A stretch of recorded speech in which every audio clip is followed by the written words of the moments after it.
Imagine walking through life untouched by insults, unaffected by praise, and calm even in chaos. Not because you're cold or numb, but because you're free. Free from emotional chains, free from letting other people's moods control yours. But tell the truth. How often have you felt hijacked by someone else's anger, judgment, or approval? How many times have you lost your peace because someone pushed a button inside you?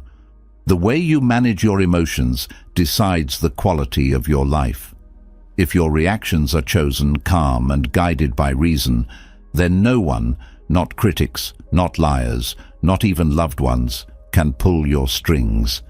But if you let your emotions be controlled by what others do or say, you're not free. You're owned. Today, you're going to learn the tools that will make you emotionally untouchable. These aren't just common tips.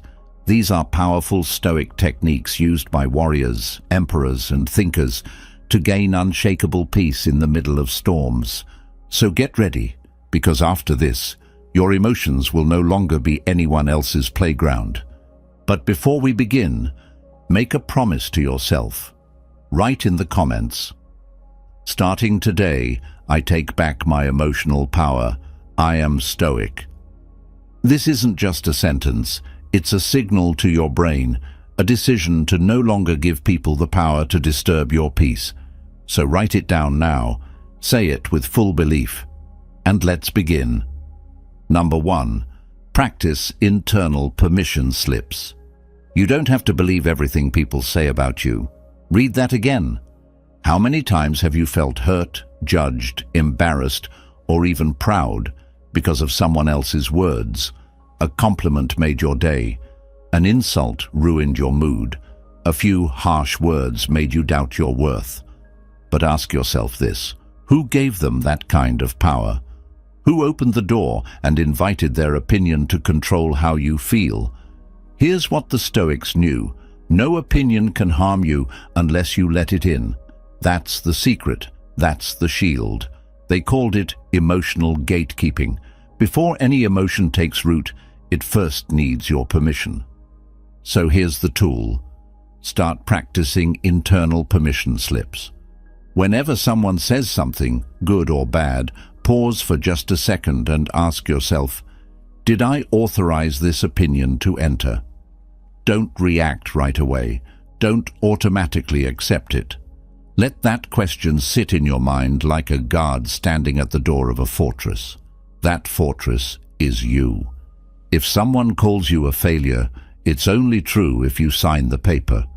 If someone tells you you're amazing, it's only meaningful if you accept the compliment like a contract. But the moment you decide not to sign, guess what? The words lose all their power.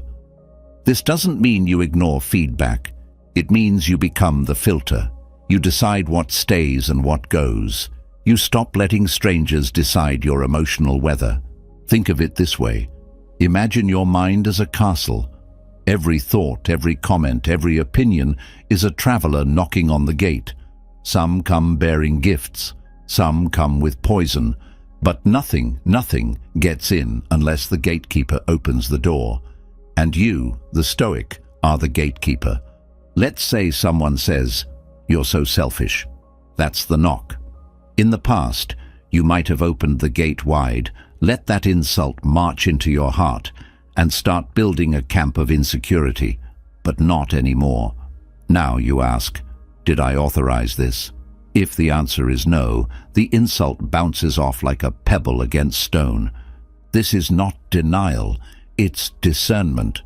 You're not pretending the insult didn't happen. You're simply refusing to feed it.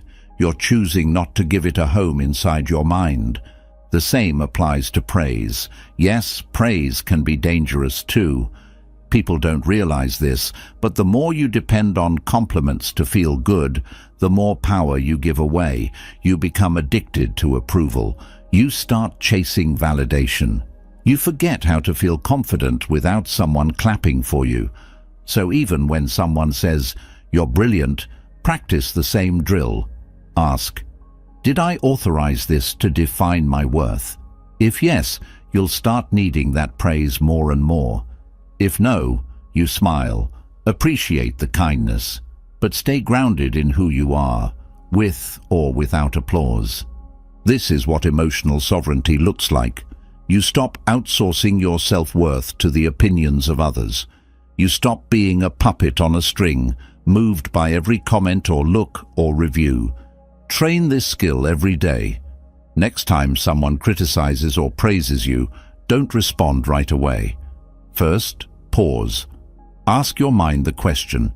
Feel that space between their words and your reaction. In that space, you'll find your power. Because the truth is simple. No one can make you feel small unless you hand them the key. So from now on, protect your gate, guard your peace, and remember, every emotion that enters must pass through the gate of permission. If it didn't get your approval, it doesn't belong inside. Let that be your daily mental discipline. Let that be your silent Stoic oath. Number 2. Turn criticism into an emotional echo test. Not every insult is about you. In fact, most aren't. But we forget that, don't we? Someone throws a harsh word our way, and we instantly absorb it. We let it hit. We take it personally. Like a sponge, we soak in the poison. But here's the truth the Stoics understood. And it changes everything. Every insult is an echo, not a truth. An echo of the speaker's pain, fear, or frustration, not a statement about your worth. So next time someone criticizes you, don't respond with shame. Respond with curiosity. Ask yourself, what is this echoing? Not in you, but in them. Let's break it down. If someone says, you're selfish, stop, breathe. Don't jump into defense mode. Instead ask, what does this reveal about their unmet need? Maybe they're feeling ignored. Maybe they're struggling to be seen. Maybe they've been giving too much and are desperate for a return. Their criticism, it's not a fact. It's a mirror reflecting their internal world. This is what the Stoics called depersonalization, the skill of removing yourself from the center of someone else's storm. Marcus Aurelius wrote, "You always own the option of having no opinion." And Epictetus reminded us, it's not things that upset us, but our judgment about things. The moment you stop judging criticism as truth, it loses its sting. Think about this. When a child throws a tantrum and says, "You're the worst," do you believe them? Of course not. You see it for what it is, a cry of frustration, not a valid judgment. But when an adult throws their own version of a tantrum, through sarcasm, gossip, or passive-aggressive comments, we suddenly forget to zoom out. We make their pain our identity. But here's the shift. Practice the emotional echo test. Every time you feel the urge to personalize criticism, pause and ask, what wound is this echoing in them? That person who called you lazy. Maybe they grew up with unrealistic standards. Maybe they're afraid of their own inaction and are projecting. That manager who micromanages and criticizes every little thing. Maybe they're drowning in anxiety. Maybe they've never felt in control. It's not about excusing their behavior. It's about reclaiming your peace by refusing to let their echo become your story. This mindset won't just protect you, it will humble you. You'll start seeing others not as enemies, but as people trying to cope with their own storms. And suddenly, what once offended you now reveals a lesson. Let's go deeper. The Stoic doesn't waste energy fixing what doesn't belong to them. If someone hands you a rotten fruit and says, "This is who you are," you don't have to take it. You can look at it, see it for what it is, rotten, bruised, not yours, and walk on. You don't argue with echoes, you observe them. This is emotional maturity. This is control. So try this. Next time someone criticizes you, don't react. Don't rush to defend or explain. Just ask, what is this really about? Look beyond the words. Look beyond the tone. See the hurt, the fear, the unmet need beneath it. That's where their comment came from. And once you see it, it won't stick to you anymore. It's like standing in a cave. Someone shouts. The sound bounces off the walls. It echoes. But it's not about you. It's just sound hitting stone. Let the criticism be sound. Let it bounce. And let it pass. Because once you learn to hear the echo, no insult can find a home inside you. Number 3. Master the art of deliberate delay. Have you ever said something in anger and regretted it the moment it left your mouth?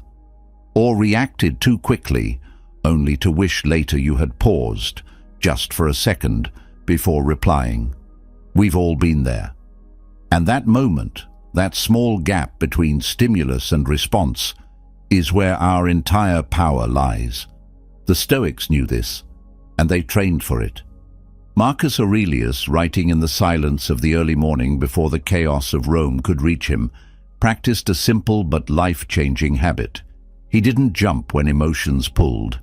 He paused, and in that pause he whispered to himself, "Not yet." That's the art of deliberate delay.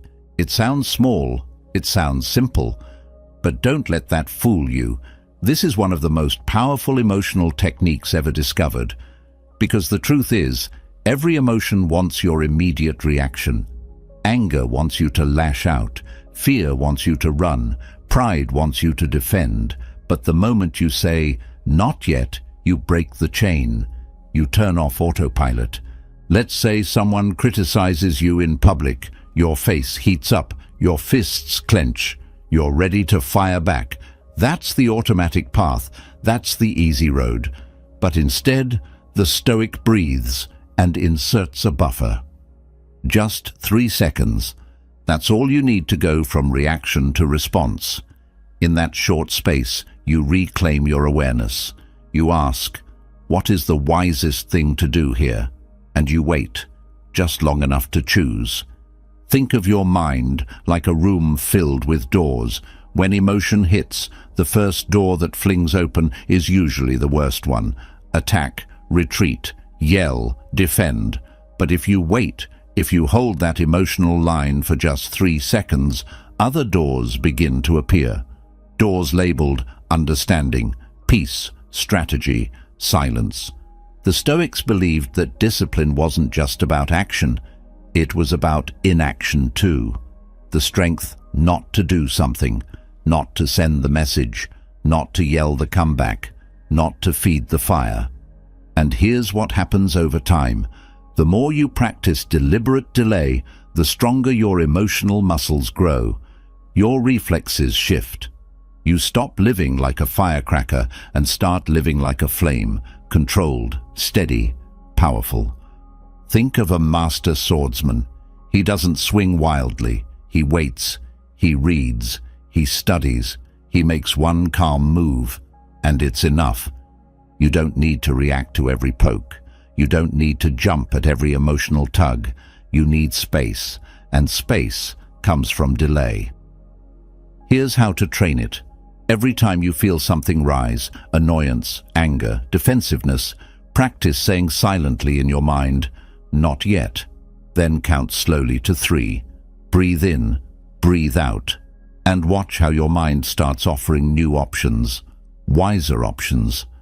Deliberate delay isn't weakness, it's control. It's the ability to stand still in a world that wants you to panic. It's self-mastery. So the next time your emotions try to hijack you, remember this. There's a moment, just a small one, where you get to decide who's in charge, you or the impulse. That moment is your power. Use it. Number 4, schedule emotional weather checks. You check the weather before leaving the house, right? If it's going to rain, you grab an umbrella. If it's sunny, you dress light. Simple. But here's a question. When was the last time you checked the weather inside your own mind? Most people go through the day carrying emotional storms without realizing it. They feel heavy, agitated, anxious, but they never stop to ask, where did this feeling come from? Is it even mine? And that's how peace gets clouded. That's how clarity disappears. The Stoics had a solution for this, and it's time you make it part of your day. It's called the emotional weather check. Twice a day, once in the morning, once in the evening, pause whatever you're doing and simply ask yourself, what emotion am I carrying right now? Don't judge it. Don't fight it. Just name it. Like you would say, it's cloudy today. Say, I feel irritated, or I feel calm, or I feel tense, but I don't know why. This small act is powerful because naming a feeling takes it out of the shadows and brings it into the light. And once it's in the light, it stops controlling you. But don't stop there. After naming the emotion, go one step further. Is this mine, or did I pick it up from someone else? Because a lot of what we carry emotionally isn't even ours. Maybe your partner woke up in a bad mood, and now you're carrying tension that doesn't belong to you. Maybe someone at work dumped their stress onto you, and now you're walking around with a burden you didn't choose. Maybe you scrolled social media and absorbed negativity without even noticing. The Stoics taught that we must become the guardians of our inner world. That means we don't just accept any feeling that shows up. We examine it, we question it, we decide if it gets to stay. Think of your mind like a clear window. Throughout the day, fingerprints, fog, and dust blur the view. If you never stop to wipe it clean, eventually you can't see what's real anymore. Everything feels overwhelming, but you don't know why. The emotional weather check is your daily wipe of the glass. And here's what's amazing. The more you practice this, the faster you catch emotional infections before they spread. You become aware of mood shifts. You notice when someone else's bad energy is rubbing off on you. You learn to say, wait, that's not mine. I don't have to carry that. This doesn't make you cold. It makes you clear. Because clarity is strength. Clarity is peace. Let's keep it simple. Set 2 reminders on your phone. One in the morning, right after you wake up. One in the evening, before bed. Label them emotional weather check. When they go off, stop for 30 seconds. Ask the 2 questions. What am I feeling right now? Is this mine, or did I pick it up from someone else? Breathe, reflect, let go of what isn't yours. Accept what is. But do both with calm, non-judging awareness. Because the moment you become aware, you take back control. Most people are tossed around by the emotional winds of others, but not you. Not anymore. You check the weather. You choose your coat. You walk forward with clarity, no longer soaked by someone else's storm. Number 5. Journal the identity disruption. Ever notice how some words hurt more than others? Not because they're louder, not because they're true, but because they hit something personal, a nerve, a self-image, a piece of who you think you are. You're lazy. You're a bad parent. You're not that smart. These phrases don't just sting randomly. They sting because they poke at your identity, the image you hold of yourself. The more tightly you grip that image, the more power others have to hurt you. And that's why the Stoics taught this. If you want to stop being emotionally hijacked, you must learn to see where the ego ends and where your true self begins. Start with this practice. Journal the identity disruption. It's simple. Every time someone's words or actions shake you, make you angry, hurt, offended, or defensive, pause and write one thing. What part of myself am I trying to protect? That's the question. That's the doorway to emotional freedom. Let's say someone calls you lazy and it burns. Why? Because maybe you see yourself as hardworking, responsible, driven, and that insult threatens your image. Not your actual self, but your idea of yourself. Or maybe someone says, "You're not very confident." You flare up inside. Not because it's true, but because you've spent years trying to prove the opposite. It pokes your narrative. Now look deeper. Is that narrative helping you or trapping you? The Stoics had a powerful view of identity. They believed the core self was not your title, your reputation, or even your personality. It was your virtue, your choices, your character. Everything else? Just labels, costumes, temporary roles you play. Seneca once said, "They struck a mask," meaning if someone insults your job, your looks, your habits, they're not hurting the real you. They're just hitting the mask. But the problem is, most people believe they are the mask, so they feel every punch. That's why journaling matters. Each day, write down what insult or interaction triggered you. Then ask, what part of my identity did this poke? Why does that identity mean so much to me? Am I confusing this label with my worth? This kind of reflection separates you from the ego. It loosens your grip on the image, and the moment you loosen that grip, the insults lose their venom. They might still hit, but they won't stick. Here's what you'll discover. The more you journal the identity disruption, the less defined you become by external approval.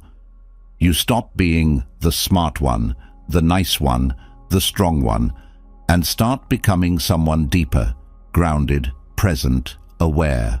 So start tonight. Grab a notebook, open a page, title it Identity Disruption, and every time you feel emotionally shaken, come back to that page. Explore it, unpack it, see what you're defending, and ask if it's really worth defending. Because when you no longer need to protect an image, the world loses its weapons against you. And that is what freedom feels like. Number 6. Memorize the false self-attack rule. What if you knew that 90% of your emotional pain didn't actually touch you, but only the image of you? That's the Stoic truth. Most of the things that hurt you, shame you, anger you, don't actually reach your essence. They strike something else, something thinner, something built, a role, a label, a mask. And that's where the pain lives. Not in your soul, but in the mask you've mistaken for your soul. This is the false self-attack rule. Memorize it, live by it, let it become your armor. Here's how it works. Whenever someone insults your appearance, your job, your intelligence, your social status, they're not attacking your true self. They're attacking the outer shell, the version of you that society, reputation, and ego have shaped. And if you cling to that version, every comment becomes a wound. But if you can let go of the mask, the attack passes right through, like a punch thrown at a shadow. Seneca captured this perfectly when he said, "They struck a mask." 4 words that can save you years of suffering. He didn't say, "They struck me." He said, "They struck the mask." Because he knew what they see isn't all that you are. Let's say someone says, "Your job isn't impressive." That stings if your identity is built on status, if you are your title. But if you know that your value comes from your virtue, your patience, your discipline, your honesty, then what they said doesn't land.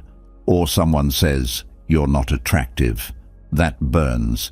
If you think your beauty is your worth, if you believe your appearance is your identity, but if you've trained your mind to know, my body is not my soul, my face is not my core, the insult falls flat.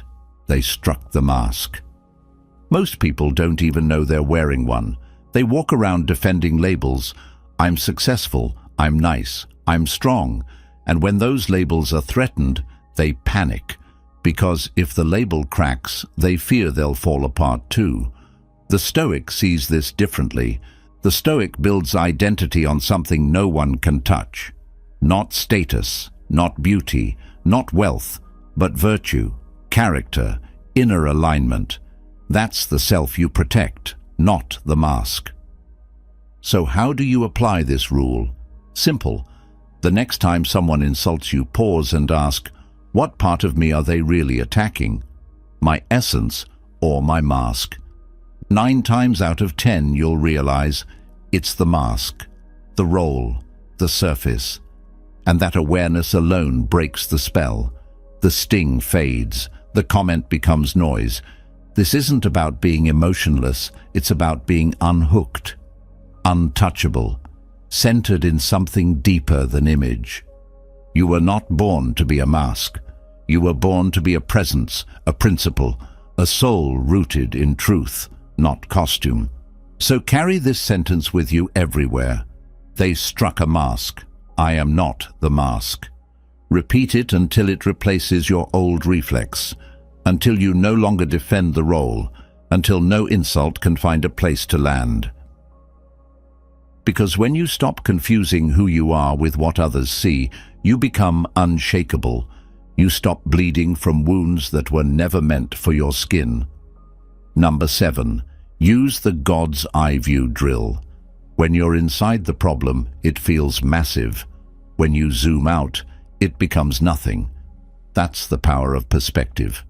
The Stoics had a name for this mental superpower. They called it the view from above. And once you master it, the things that once overwhelmed you, arguments, insults, rejections, shame, will shrink into specks. Dust in the wind. Let's say something upsets you, someone disrespects you, a plan falls apart, your emotions start to swell, the mind zooms in, the problem feels huge, heavy, permanent. But now you pause, you close your eyes, and you mentally step back. First, see yourself from across the room. Then rise higher. Picture yourself from a rooftop. Then imagine you're looking down from a plane. Higher, higher. Now from the clouds, from orbit, from the moon, from the stars. Now look again. There you are, a tiny human on a spinning blue rock, floating in a galaxy of 100 billion stars, in a universe that stretches beyond understanding. The insult you received today, gone. The embarrassing moment at work, silent. The argument that burned your energy, invisible. When you practice the God's eye view, your ego can't survive. The ego needs drama. It needs to be the main character. But from above, you see, you are important, but not in the way your ego thought. You are not the center. You are part of something far greater. And that awareness humbles you, grounds you. It doesn't make your problems disappear, but it puts them in their rightful size. Marcus Aurelius used this tool constantly. As Emperor of Rome, he dealt with betrayal, war, death, and responsibility most of us will never face. But he wrote in his journal, "Look down on the countless gatherings and ceremonies, the journeys in storm and calm, all mere dust, all buried in time." He zoomed out. He reminded himself, no emotion is as big as it pretends to be. Use this drill when your emotions rise, when your pride is wounded, when your anxiety takes over, when you feel stuck, rejected, or overwhelmed. Step back, rise up, mentally float above the noise, and ask, will this matter in a week, in a year, in a lifetime? Often the answer is no. The problem isn't real, it's a trick of closeness. You're standing too near the painting. Back up. See the whole picture. This drill isn't about detaching from life. It's about gaining clarity within it. It's about remembering that while your emotions are valid, they are not final. They are weather, passing clouds in a much bigger sky. So train your mind to fly above the storm. Use the God's eye view whenever life feels too heavy, because from above, the chaos turns quiet. The story softens, and your peace returns. Remember this, perspective is power, and sometimes all it takes to feel calm again is one good look from the stars. Number 8, transform the trigger into a teacher. What if every time someone triggered you, it wasn't a threat, but a teacher? Think about that. You get offended. You feel rejected. You're hit by jealousy, anger, panic. Normally the reflex is to blame. They made me feel this way. But the Stoic flips that idea on its head. The Stoic doesn't say, they triggered me. The Stoic says, thank you for the lesson. This is where the real growth begins. Every emotional spike is not just a reaction, it's a message, a signal pointing you inward, an alarm going off not because someone else is wrong, but because something inside you needs to be seen. Let's say someone makes a joke at your expense, and it stings. Why? Look deeper. Is there an insecurity hiding beneath the surface? Is there a part of you that hasn't healed? Is there a fear of being disrespected? Good. That trigger just showed you where the wound lives. Or imagine a friend ignores your text and you spiral. Anxiety, doubt, fear, it all comes flooding in. But pause. Ask yourself, why did this silence disturb me so deeply? Maybe it reveals a hidden dependency. Maybe you're still outsourcing your self-worth to their response. In this way, the trigger becomes the teacher. It exposes the lesson. The Stoics believed that life is a classroom, and emotions are your curriculum. Anger teaches where you're holding on too tightly. Jealousy shows where comparison still lives. Fear reveals where you lack preparation or trust. Shame uncovers where ego and identity are still tangled. Each one is a mirror, not to attack you, but to awaken you. Marcus Aurelius didn't complain about what upset him, he examined it. He used every disturbance as a way to train the mind, and that's what you're learning to do now, to turn friction into feedback, to treat every trigger like a spiritual assignment. So the next time emotion hits, don't suppress it. Don't react either. Just pause, sit with it, and ask, what is this here to teach me? What belief did this touch? What fear did this wake up? It's not easy, but it is transformational. Because once you do this enough, people lose their ability to own your mood. Their insults, silence, praise, rejection, it doesn't hijack you anymore. It educates you. It becomes part of your growth. Imagine someone pushes your buttons and you smile, not because you're unaffected, but because you just discovered another area to train. That's not weakness, that's power, that's emotional jujitsu. You're no longer walking through life as a victim of feelings. You're using them, you're mining them for wisdom. So keep a notebook. Title it Emotional Lessons. Every time you feel triggered, write down, what happened? What did I feel? What old story did this activate? What can I learn? Do this consistently, and your emotional pain becomes a map, a guide, a personal coach showing you what still needs healing. Because in the end, no one can teach you more about yourself than the people who push your buttons. And once you master this mindset, your greatest emotional triggers become your greatest opportunities for freedom. Number 9. Commit to uninsultability training. What if someone insulted you today and it didn't touch you? Not because you're numb, not because you're pretending, but because you've trained your mind so well. The words float right past. That's the goal. That's the power. That's what the Stoics called emotional sovereignty, and it begins with something bold, uninsultability training. Most people spend their lives trying to avoid offense. They walk on eggshells, they get defensive. They waste hours replaying comments that stung, trying to figure out what they could have said differently. But the Stoic walks into the fire on purpose, not to fight, not to burn, but to practice being unshakable. Here's how it works. Choose a day, just one, and on that day decide in advance that nothing will offend you. Seriously, nothing. Someone's rude? Let them be. Someone mocks your idea? Nod. Someone throws sarcasm your way? Smile.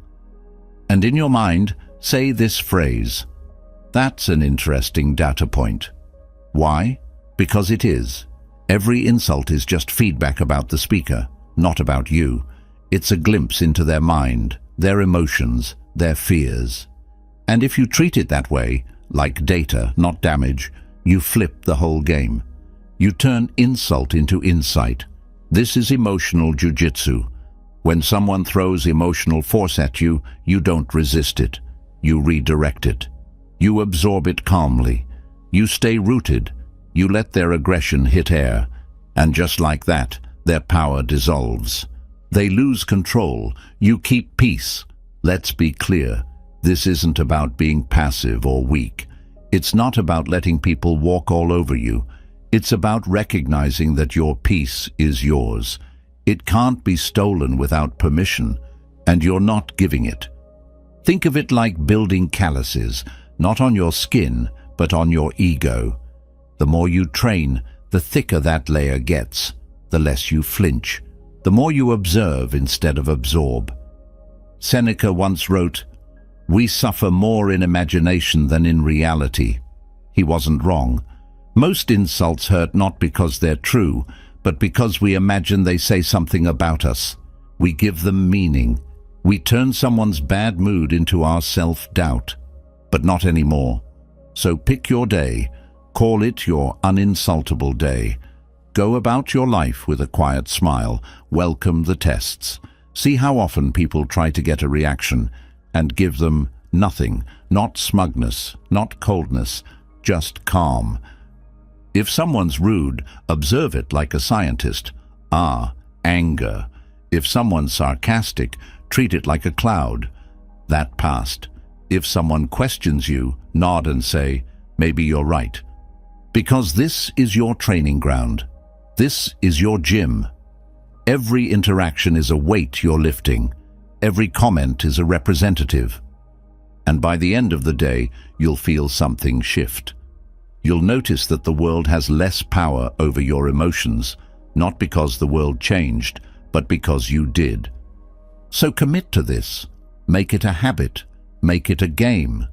Because when you no longer fear being insulted, you become untouchable, and that is freedom. Number 10. Apply the emotion pre-approval technique.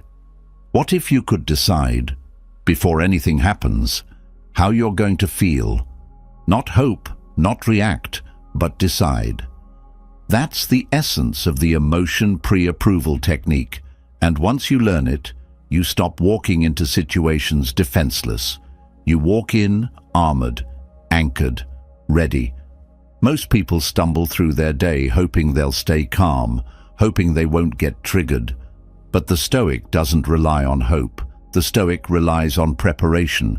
You wouldn't walk into a storm without a coat. So why walk into a tense room without emotional protection? Here's the practice. Before entering a known emotional minefield, a meeting with someone difficult, a family gathering, a crowded event, stop for just 10 seconds and ask yourself, how do I choose to feel in this space? Then answer deliberately, I choose to be calm, or I choose to be detached, or I choose to stay amused and light. Make your emotional state a pre-approved setting, like a thermostat. You set it before the heat rises. Think of it like choosing your posture before walking into a room full of chaos. You are a statue, still, grounded, surrounded by balloons. The noise, the rudeness, the tension. It bounces, it floats around you, but it doesn't stick to you. That's emotional sovereignty. That's self-command. Marcus Aurelius prepared his mind each morning, knowing the world wouldn't be kind. He wrote, "Today you will meet people who are meddling, ungrateful, arrogant, dishonest." But he didn't say this with dread. He said it with acceptance. He was not surprised. He was prepared. So ask yourself, what spaces trigger you? Which environments hijack your peace? A tense work meeting. Pre-approve calm, a holiday dinner with drama. Pre-approve detachment, a social event full of fake smiles. Pre-approve light amusement. You're not hoping to stay calm, You're choosing it in advance. And if things go sideways, if emotions still rise, that's okay. Just return to your setting, breathe, reset, stay anchored. This isn't about faking peace. It's about choosing presence. It's not about being aloof. It's about being unmoved. Because the world will always bring noise. People will always bring moods. But you bring discipline. You bring decision. Start small. Before your next conversation or meeting, pause. Close your eyes. Say silently, I pre-approve calm. Or, I walk in with lightness. Or, I bring no hooks and I take no bait. And then walk in, aware, steady, unshaken. This is how Stoics enter the world. Not with armor made of anger, but with armor made of choice. Because when your emotions are pre-chosen, the world loses its grip on your mood. And you walk through chaos like a mountain walks through wind, unbothered, unshakable, already decided. Number 11. Perform a daily ego burial ritual.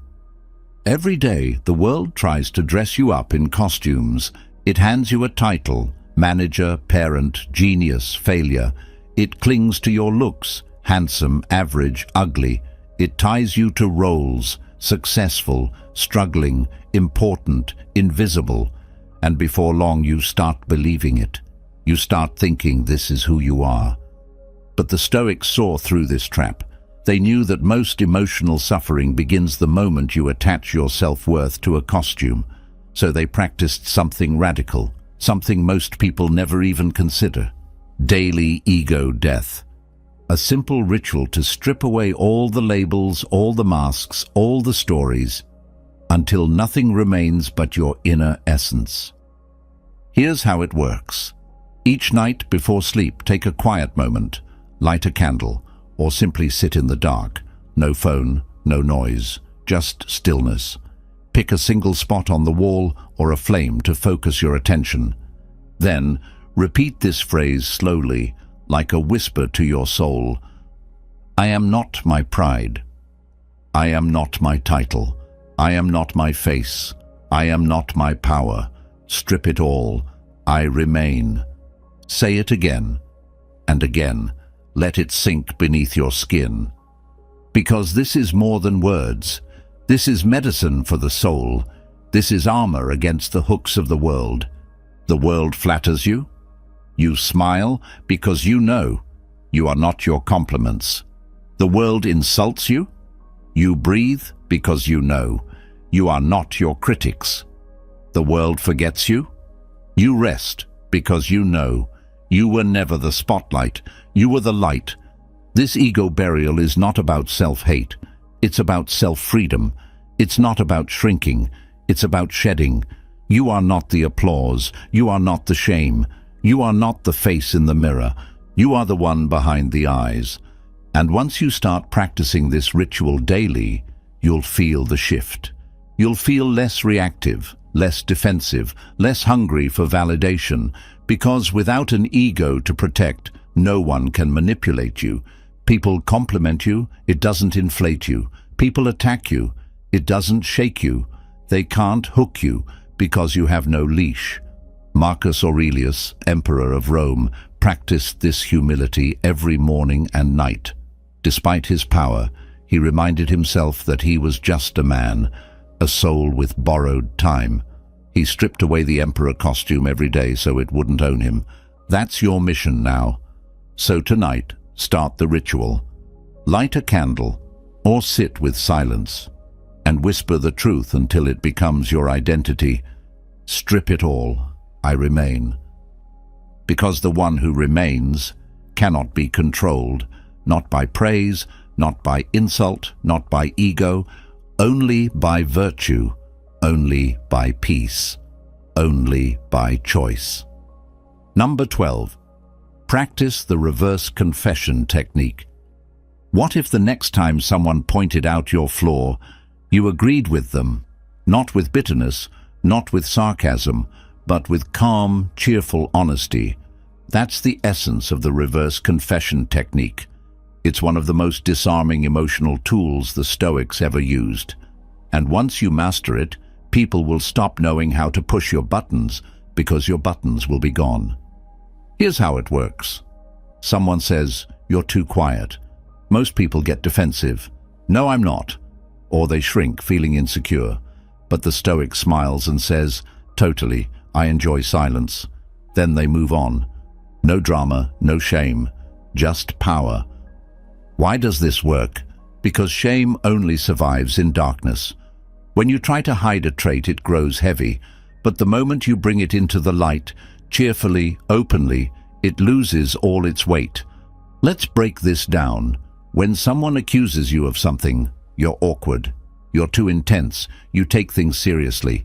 You're stubborn. They expect a reaction. That's the game. They want to poke and watch you flinch. But when you respond with a calm, "Yes, that's true. I'm working on it." Or even better, "Yeah, that's just who I am sometimes," the game ends. There's nothing to fight, no resistance, just ownership. And ownership is power. The Stoics didn't try to be perfect. They tried to be honest. They knew that trying to appear flawless only made them more fragile. But being open about their imperfections, that made them untouchable. Because here's the truth. No one can use against you what you've already accepted about yourself. Think of shame like a secret contract. You hold on to something about yourself that you're hoping no one sees, but the reverse confession rips that contract in half. You take control of the narrative. You say, "Yes, and?" This technique is especially powerful in conversations where someone is trying to dominate or belittle. Maybe it's a co-worker throwing shade, a relative making a passive-aggressive comment, a friend testing your reaction. You disarm them by accepting it before they expect you to. They say, "You always take things so seriously." You smile and reply, "I do. I care deeply. It's who I am." Now what? They have no power. You've already hugged the floor. The shame is gone. And don't just wait for someone to accuse you. Practice this with yourself. Start writing down the traits you tend to hide or feel embarrassed about. Then, next to each one, write a sentence of cheerful ownership. I can be intense because I care. I overthink because I value clarity. I'm sensitive because I feel deeply. This rewires your relationship with yourself, because the moment you stop defending a flaw, it stops being a weapon. It becomes part of your strength.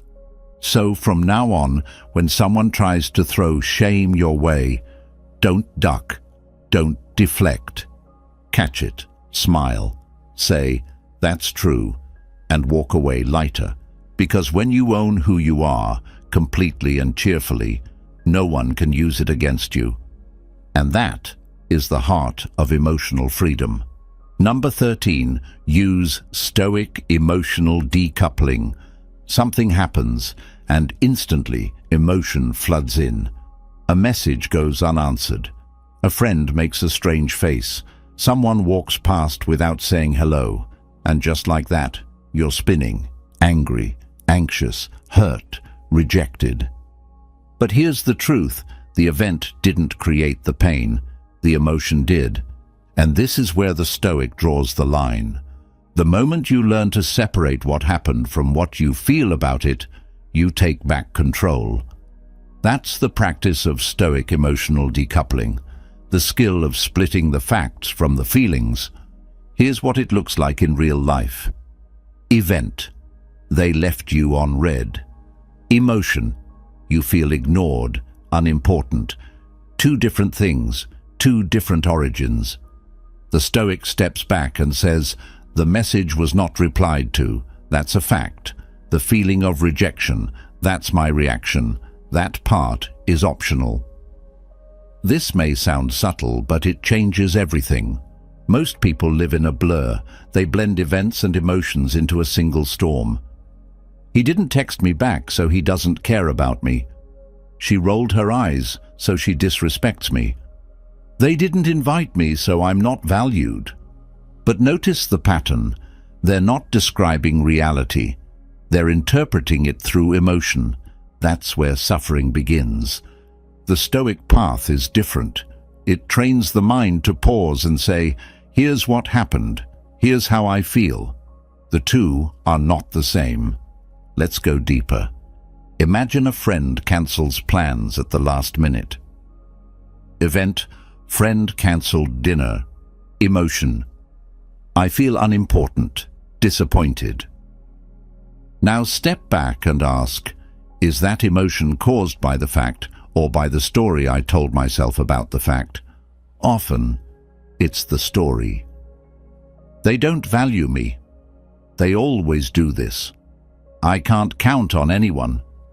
These thoughts, not the event itself, create the emotional pain. The Stoics knew this well. Epictetus taught, it's not the things themselves that disturb us, but our opinions about them. So here's the practice. Every time you feel an emotional spike, grab a pen or just pause mentally and split it in two. Label the event. What happened, objectively? No story, no feelings, just facts. Label the emotion. What did I feel? What thoughts followed? Then ask yourself, could I feel differently about the same event? If the answer is yes, you've just unlocked emotional choice. You're no longer a puppet reacting to life. You're a thinker, a watcher, a sovereign. This is not denial. You're not pretending to feel nothing. You're practicing choice in how much weight you give to your emotions. It's like watching a movie and realizing that's just a scene. It's not my life. You still feel, but you don't drown. Start training today. When something upsets you, say aloud or write down, event equals just the fact. Emotion equals my feeling. This pause creates space. That space gives you freedom. Because once you decouple facts from feelings, no event can hijack your mind. And you become calm, clear, unbothered by the chaos around you, in control of what matters most, how you respond. That's Stoic mastery, and it begins with one simple line between what happened and what you feel about it. Number 14. Create a mental sandbag against manipulation. Manipulation doesn't always come with red flags. Sometimes it's a guilt-tripping sigh. Sometimes it's a backhanded compliment. Sometimes it's flattery that feels just a little too polished. And sometimes it's a subtle nudge designed to push you off center, just enough to get you to react, obey, doubt, or apologize. But the Stoic doesn't get blown over. The Stoic doesn't take the bait. The Stoic prepares. With what? Mental sandbags. You've seen sandbags before, lined up during a storm, heavy and silent. They don't attack the rain. They don't fight the wind. They just sit there, anchored, absorbing force without flinching. That's the energy you need when someone tries to manipulate your emotions. Because emotional manipulation is wind. It wants movement. It feeds on reaction.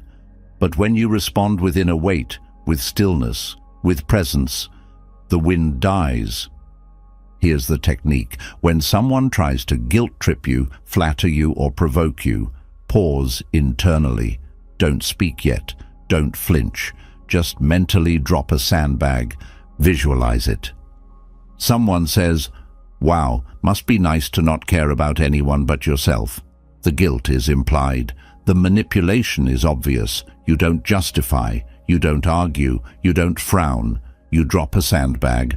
Wait. Silence. Stillness. They say, "You're the best I've ever worked with. No one's like you." It's praise, but with invisible strings. Don't soar. Don't melt. Don't perform. Drop a sandbag. Thank you, with no attachment.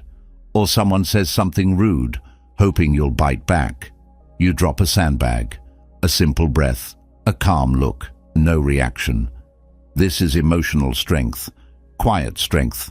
Not cold. not robotic, but grounded.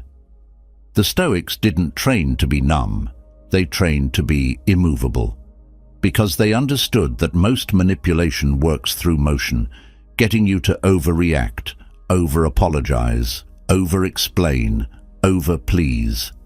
But when you build this habit of inner bracing, you absorb the hit, and it goes nowhere. Let's go further. Every morning, visualize yourself lining up these mental sandbags. Each one represents something solid in you. One for your boundaries, one for your self-worth, one for your clarity, one for your patience, one for your ability to pause. They're invisible to others, but not to you. Now, when the storm comes, and it will come, you don't have to run or shout or explain. You brace, you let the wind pass. You stay unmoved. Train this every day. Start small. The next time someone makes a snide comment or showers you with suspicious praise, don't react. Drop the weight of awareness. Breathe, ground, say less. Because you're not here to be manipulated by moods or tactics or games. You're here to remain still when others sway. And once people see that they can't move you with wind, they stop trying. That's what Stoics knew. Storms will always come. But if you're sandbagged from the inside, you never drown. You simply remain. Number 15. Anchor self-value in virtue only. Here's the final armor. Not the loudest, not the flashiest, but the strongest. It's the Stoic principle that ends emotional dependence forever. Tie your self-worth only to your virtue, not to compliments, not to success, not to how others see you, just virtue. Because everything else can be taken from you. Your looks will fade, your job can be lost, your name can be dragged through mud, but your virtue, your honesty, your discipline, your kindness, your patience, that belongs to you. No one can give it. No one can take it. And if your worth is built on that, you become untouchable. Let's break this down. Someone insults you. Don't ask, was it fair? Ask, did I act with virtue? If yes, walk on. Someone praises you. Don't get addicted to the applause. Ask, did I act with virtue? If yes, be grateful, but don't build your identity on it. This is the mindset that Marcus Aurelius trained into his bones. He ruled an empire, but he didn't attach his value to the crown. He attached it to his character. And when people attacked him, he checked one thing. Did I act justly? Did I stay true to my principles? If yes, then what others said, good or bad, became noise. Seneca wrote, "The reward of a good deed is to have done it, not to be seen, not to be thanked, but to know you did what was right." So here's how you apply this every single day. When something shakes you, an insult, a failure, a rejection, pause and ask yourself one question. Did I act with virtue? If the answer is yes, then breathe. You're clean, you're grounded. Their opinion cannot stain you. You're rooted in something eternal. If the answer is no, then good. You've just found an opportunity to grow. You adjust, you learn, but still you're in control, not them. Because virtue is internal, it's your compass, it's the one thing no one can manipulate. The moment you anchor your self-value in it, you take back all the power you ever gave away.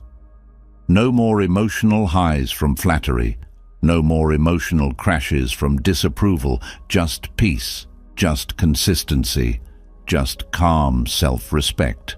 Start practicing this now. Each night before bed, reflect on your day, not through the lens of outcome, but virtue. Ask, was I patient? Was I honest? Was I disciplined? Was I kind, even when it was hard? That's your scoreboard. Because in the end, nothing outside you makes you worthy. Not their love, not their praise, not your resume, not your bank account. Only one thing does, how you choose to live when no one is watching. So anchor there, tie yourself to virtue and nothing else, and you'll become what no one can disturb, calm, grounded, free. If you made it this far, you're not just interested in Stoicism, you're ready to live it. You've just walked through 15 rare and powerful practices, not fluffy advice, not shallow tips, but real tools built to give you back control. Control over your reactions, over your triggers, over your peace. Because here's the truth, when you master your emotions, no one else can. Not the critic, not the manipulator, not the praise, not the silence, not the noise of the world. You become your own fortress, calm, focused, immovable. You stop reacting and start choosing. So the next time someone tests your peace, remember what you've learned. Permission slips, echo tests, delays, weather checks, ego burials, virtue anchors. Each one is a brick in the wall of your emotional freedom. Now here's your final challenge. Commit. Right now in the comments write, "My emotions belong to me. I am stoic." Say it, type it, claim it. Not just for today, but as a daily declaration. Because the more you remind yourself, the more your mind will follow. And if the Stoics, an ancient school of philosophy, believed that true strength lies not in conquering external forces, but in mastering our own emotions. In today's world, this wisdom is more relevant than ever. Have you ever felt drained by negativity after interacting with someone? Toxic people can disrupt our mental well-being, leaving us feeling frustrated and powerless. But what if there were practical strategies to navigate these difficult dynamics? We'll go over 13 practical, Stoic-inspired ideas in this video that will give you the ability to handle toxic people with compassion, grace, and even resilience. Join me on a journey to protect your emotional well-being and subscribe to the channel for more tips on developing mental resilience. By the end of this video, you'll be equipped with a toolbox of Stoic wisdom to handle toxic people effectively. So take a deep breath and let's begin. Number 1. Identifying and understanding the toxic threat. Take a moment to picture yourself serving as a guard at the entrance to your very own personal citadel. Your inner tranquility, your physical health, and your emotional safety are all represented by this citadel. Without a doubt, awareness is the first line of defense in the process of protecting this fortress as well. In the same way that a watchful guard has to be able to notice potential dangers, you need to be able to recognize the indicators that a poisonous individual is approaching you. Epictetus, a Stoic philosopher who was a proponent of reason and self-control, tells us in his Enchiridion that it is not what happens to you that upsets you. More importantly, it is your judgment of what happens. It is especially important to keep this piece of advice in mind while dealing with poisonous people. It is not the case that their negative attitudes and manipulative acts have the ability to exert force over you. Your emotional reaction to these activities and how you perceive them are the factors that determine the effect that they have on your sense of inner peace at any given moment. How to cultivate a Stoic gaze, that is, a calm and objective method of viewing the situation, is the key to success. Learning to recognize the characteristics of poisonous conduct is a necessary step in this process. Listed below are some important warning signs. Constant criticism.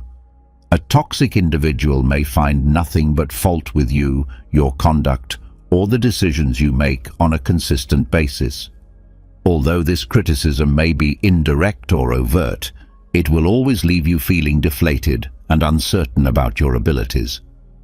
Toxic people frequently resort to deceptive strategies, in order to achieve the goals they have set for themselves. In an effort to exert control over your conduct, they may resort to flattery, guilt trips, or even threats. A toxic person appears to thrive on negativity. Negativity is a toxic person.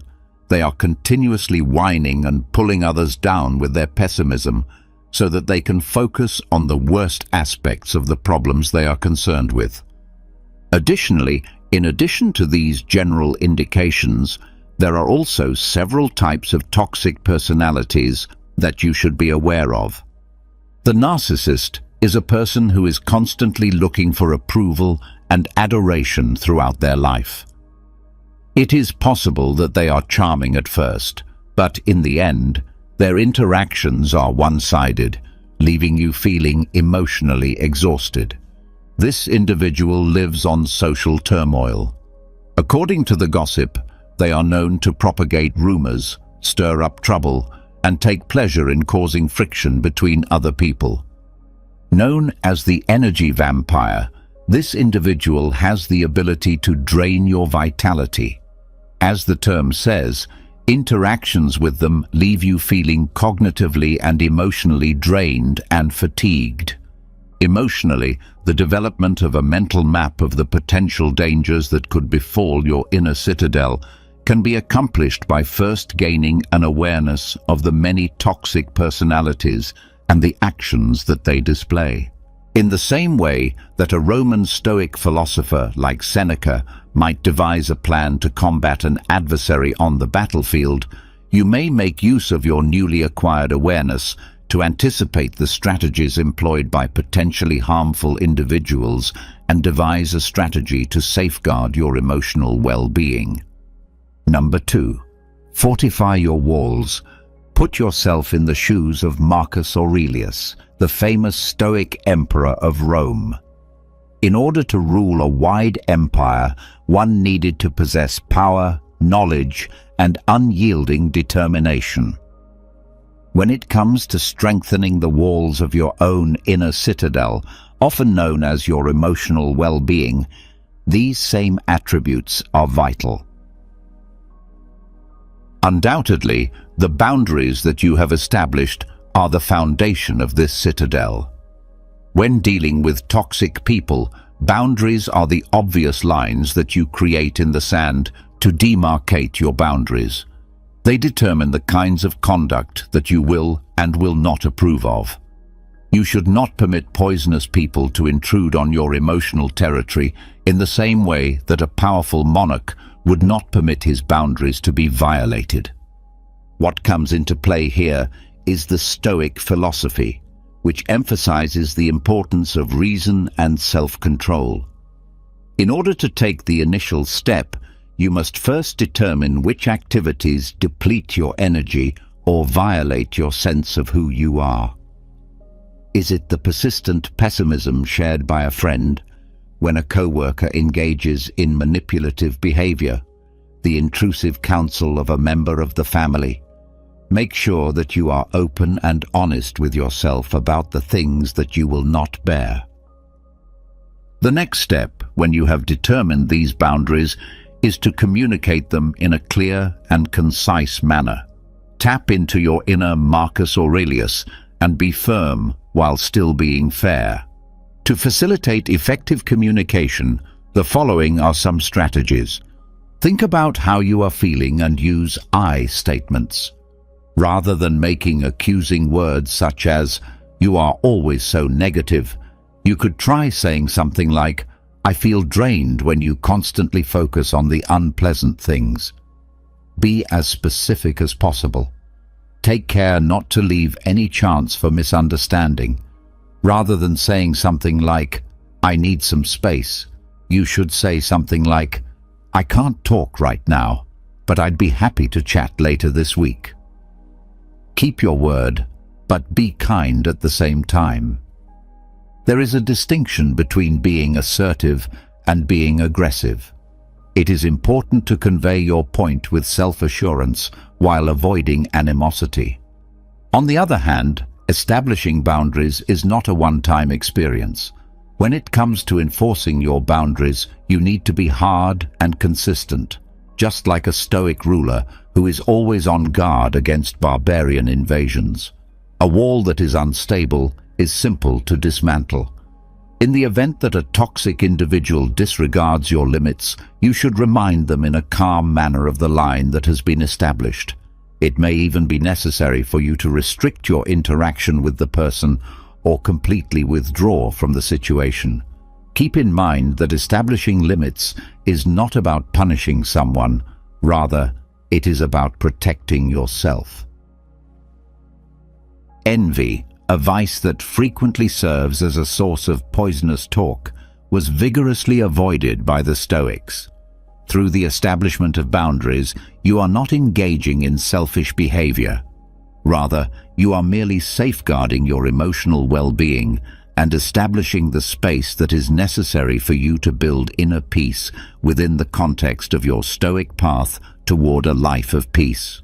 A strong citadel that is characterized by boundaries that are clearly defined and well defended is an essential component.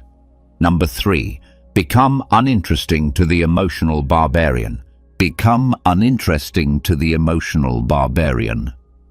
Take into consideration a ferocious emotional barbarian who is driven by pessimism and is looking for a dramatic conflict. There are certain poisonous persons who act in this manner. They rely on attention, on your emotional response, and their negativity thrives on that. In the hopes of eliciting a response, a glimmer of fury or hurt that will fuel their fire, they constantly poke and poke with insults. The Stoic ideals of emotional regulation and indifference to external stimuli served as the inspiration for the grey rock method, which comes into its own as a strong instrument in this context. Paul Fredman, a therapist, created a technique known as the grey rock method. It is a strategy that involves being emotionally less receptive. It is not about fully shutting down. Rather, it is about providing the emotional equivalent of a smooth grey rock, a surface that is neutral and unyielding and which does not provide any handholds for the negative to cling to. In order to further dissect this approach, let us draw upon the sage advice of Seneca, a great Roman Stoic philosopher. Seneca tells us that true happiness resides in enjoying the present without anxious dependence upon the future. This is a reminder that we should starve ourselves of the need for attention. People who are toxic most of the time seek attention, whether it be positive or negative. With the grey rock method, you are preventing them from experiencing the emotional response that they are looking for. In the midst of the storm that they are attempting to generate, you become uninteresting, and just like a dull rock, responses that are neutral serve as your armor. The grey rock method entails reacting to negative statements with statements that are neutral and true on purpose. It is important to refrain from becoming involved in emotional disputes or justifications. If you have a friend that is toxic and they insult your work, you can deflect their assault by saying, "That's interesting," without giving them any more fuel to feed their negativity. Toxic people frequently attempt to control your emotions. Thus, it is important to avoid getting sucked into the emotional vortex. They could resort to sarcasm, guilt trips, or even plain hostility in their behavior. In this situation, the most important thing is to disengage from their emotional vortex. Maintain your composure and respond in a factual manner, refusing to become involved in their drama. It is important to keep in mind that Seneca teaches that the path to genuine happiness is to not amuse ourselves with either hopes or fears. You should not give them the emotional power that they are seeking. The grey rock method is a potent instrument, but it is not a substitute for a miracle cure. It's possible that some toxic personalities will initially escalate their conduct, putting your emotional rock to the test. Keep your cool, be consistent, and keep in mind that you are not to blame for the negativity that they are displaying.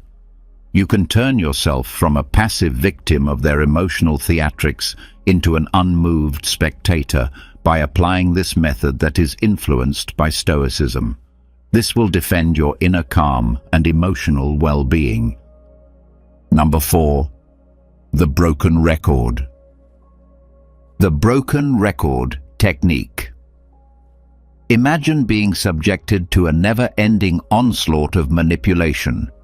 A toxic individual chipping away at your boundaries through deceptive arguments and emotional ploys. Being subjected to such a persistent onslaught can be both emotionally tiring and unpleasant. Don't be afraid, however. The Stoic principles of unshakable reason and perseverance serve as the inspiration for the broken record technique, which emerges as a potent defense when used. The broken record technique is a strategy that was developed to combat deceptive tactics. It entails patiently repeating a clear declaration about your position, similar to how a broken record skips on the same unshakable message. This method, which appears to be quite straightforward, has the potential to be remarkably powerful in repelling attempts to derail you and maintaining a firm focus on your requirements. The Stoic philosopher Epictetus is a cornerstone of Stoic philosophy. Therefore, let us explore deeper into this technique by drawing upon his wisdom. The phrase, "freedom is the only good," describes the power of perseverance. This freedom encompasses the ability to determine your own boundaries, as well as the liberty to say no without providing an explanation. This essential principle is exemplified by the broken record technique. You are able to display your steadfast resolution and prevent the manipulator from pulling you off course by reiterating your viewpoint in a calm and relentless manner, defending against emotional attacks for the purpose of gaining the upper hand. Manipulators frequently deploy emotional strategies. They could try to manipulate you by using flattery, guilt trips, or even fury in an effort to get you to do what they want.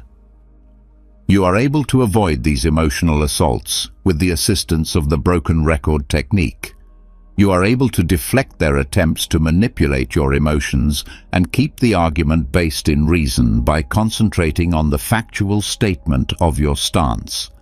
The consistent repetition of your position can be very disconcerting to a manipulator. This is because repetition is considered to be a form of defense.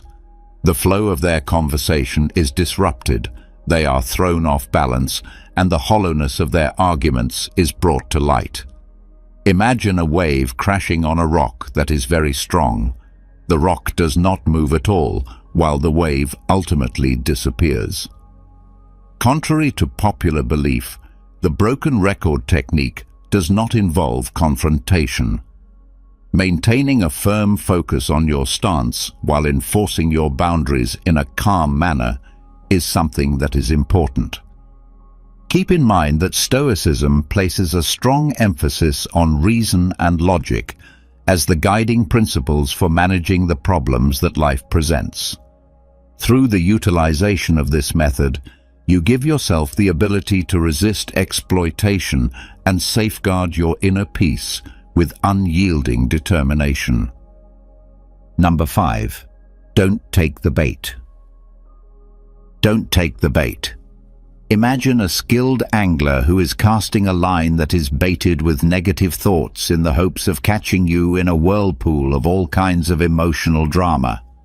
They dangle provocations, insults, or guilt trips in the hopes of eliciting a reaction that will fuel their drama and feed their negativity. This is the strategy that many toxic people do. However, the Stoic philosophy provides a great defense, which is indifference. This is not the same thing as apathy. Rather, it refers to the state of being emotionally detached from something. The Stoics, particularly philosophers such as Epictetus, made a distinction between apathy and indifference. In their opinion, apathy was a state that characterized a lack of concern and a state of listlessness. The concept of indifference, on the other hand, refers to a disconnection from the unpleasant feelings and judgments that distort our own reason. When it comes to dealing with toxic people, this distinction is really important. The following is an explanation of how Stoic indifference can assist you in avoiding going for the drama bait. Be aware of the strategy. The first stage is to be aware of the strategy. Become familiar with the telltale signals that a toxic individual is attempting to lure you in. What exactly is it? Is it a sarcastic remark, a veiled insult, or a guilt trip that is camouflaged as a proposal? By the time you have identified the strategy, you have to a certain extent rendered it ineffective. The bait is intended to elicit a response such as wrath, annoyance, or defensiveness, and it is important to detach yourself from the emotional hook. Stoic indifference, on the other hand, is a choice that allows you to avoid becoming emotionally tied to the negative aspects of the situation. Consider the scenario in which you are unable to take the bait that is hanging in the water. You examine it with cool composure, unaffected by the power it possesses to anger you. Let the drama dissolve. When you don't respond to their negative comments, the power that they have over you is diminished due to a shortage of fuel. The drama that they are attempting to build is unable to last in the absence of a response. Their scathing remarks remain suspended in the air, eventually losing their power. It is not necessary to transform into a heartless and uncaring machine. The practice of Stoicism promotes the expression of good emotions. On the other hand, it places an emphasis on detaching from negative emotions that you are unable to control and channeling your feelings toward things that you can control. You can turn yourself from a passive player in their drama into a peaceful observer by practicing Stoic indifference. This allows you to demonstrate that you are not willing to become involved in their emotional web. It is your own inner serenity that continues to exist, a refuge that is unaffected by the storms that others attempt to generate. Number 6. The art of the non-reaction. The art of the non-reaction. Imagine somebody who is a verbal gladiator, someone who is a master of insults and barbs and who thrives on the heated back and forth of an argument. There are some poisonous folks who call this domain their home. They use words as weapons with the intention of inciting anger, humiliating you, and ultimately luring you into their emotional sphere. Presented here is a Stoic strategy that is not only effective but also frequently underappreciated: the art of the non-reaction. When deployed in a planned manner, silence has the potential to be an effective weapon against the lethal verbal assault by causing a disruption in the dynamic that they want. It disarms them. Astonishingly, quiet, on the other hand, is not something that comes effortlessly to everyone. The desire to answer, to defend ourselves, or to win the argument is something that we are frequently conditioned to feel for ourselves. Stoicism, on the other hand, teaches us the significance of mastering our reactions, and a stillness maintained at the appropriate moment indicates true control. In order to have a clearer understanding of the strength of the non-reaction, let us consider the writings of Marcus Aurelius, the well-known Roman Stoic emperor. Putting a stop to the toxic dance. People who are toxic frequently rely on a pattern that is predictable. Their tone is pessimistic, and they anticipate a response from you. When you show anger, annoyance, or defensiveness toward them, you are adding fuel to their fire and maintaining the toxic dance. Having no reaction causes this pattern to be disrupted. You are denying them the emotional response that they are looking for by choosing silence. Just for a moment, picture a tennis player swinging their racket toward a court that is completely empty. Their tremendous serve falls with a thud, and everything that follows is complete silence. In this perspective, silence is not empty. It is a form of communication that conveys meaning without words. This demonstrates that you have a high level of self-control and that you are unwilling to partake in their negative behavior. The message that it sends is one of strength and non-attachment to the emotional manipulation that they are engaging in. It is important to remember that Marcus Aurelius advised us to waste no more time arguing about what a good man should be. Become one. The attributes of a good Stoic are exemplified by your quiet. You are calm, reasonable, and unmoved by the provocations that come from the outside world. Prepare yourself for the escalation. When using the non-reaction, it is essential to apply a planned approach wherever possible. In the beginning, a toxic person may increase their efforts by hurling further verbal insults in an effort to elicit a response from the other person. Keep your composure and remain unmoved in your quiet. It is important to keep in mind that quiet is not a sign of weakness.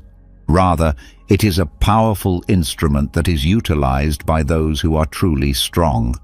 The non-reaction is not a solution that can be applied in every situation, but it is an important weapon in your Stoic armory.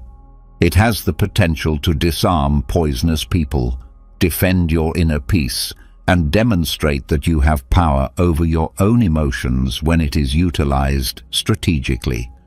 When you choose quiet, you are making a powerful message in and of itself because you are choosing not to play their game. Number 7. Limit your exposure. Limit your exposure. Imagine that you are inside your walled citadel, where your mental health is being painstakingly preserved by strict boundaries. During the entire process, however, even the most sturdy walls are not able to totally protect you from dangers that come from the outside. Contaminated individuals, just like persistent intruders, may nevertheless make an effort to penetrate your safeguards. The Stoic idea of controlling what you can control comes into play at this point in the discussion for you. Although you are unable to control the actions of toxic people, you are able to manage the amount of time you spend with them.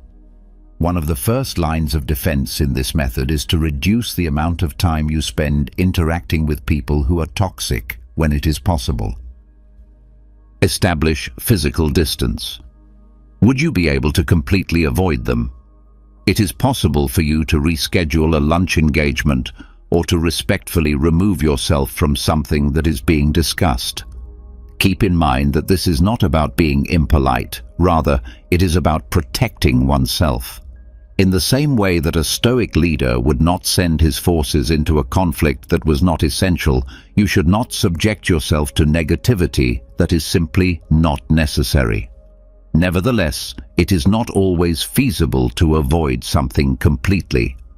On occasion, toxic people may be people who work with you, members of your family, or even close friends and acquaintances.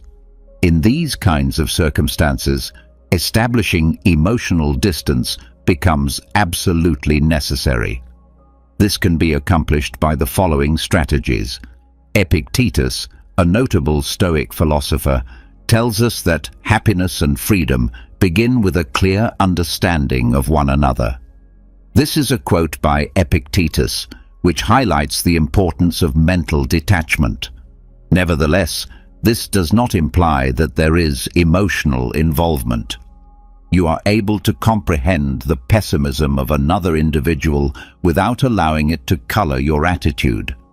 Exercise mental detachment by observing their conduct in an impartial manner, without allowing yourself to become emotionally invested in it. Cognitive reframing. Persons that are toxic to you will frequently attempt to control your feelings by using negativity. Cognitive reframing, a method that is greatly influenced by Stoic concepts, can be of great assistance in this situation.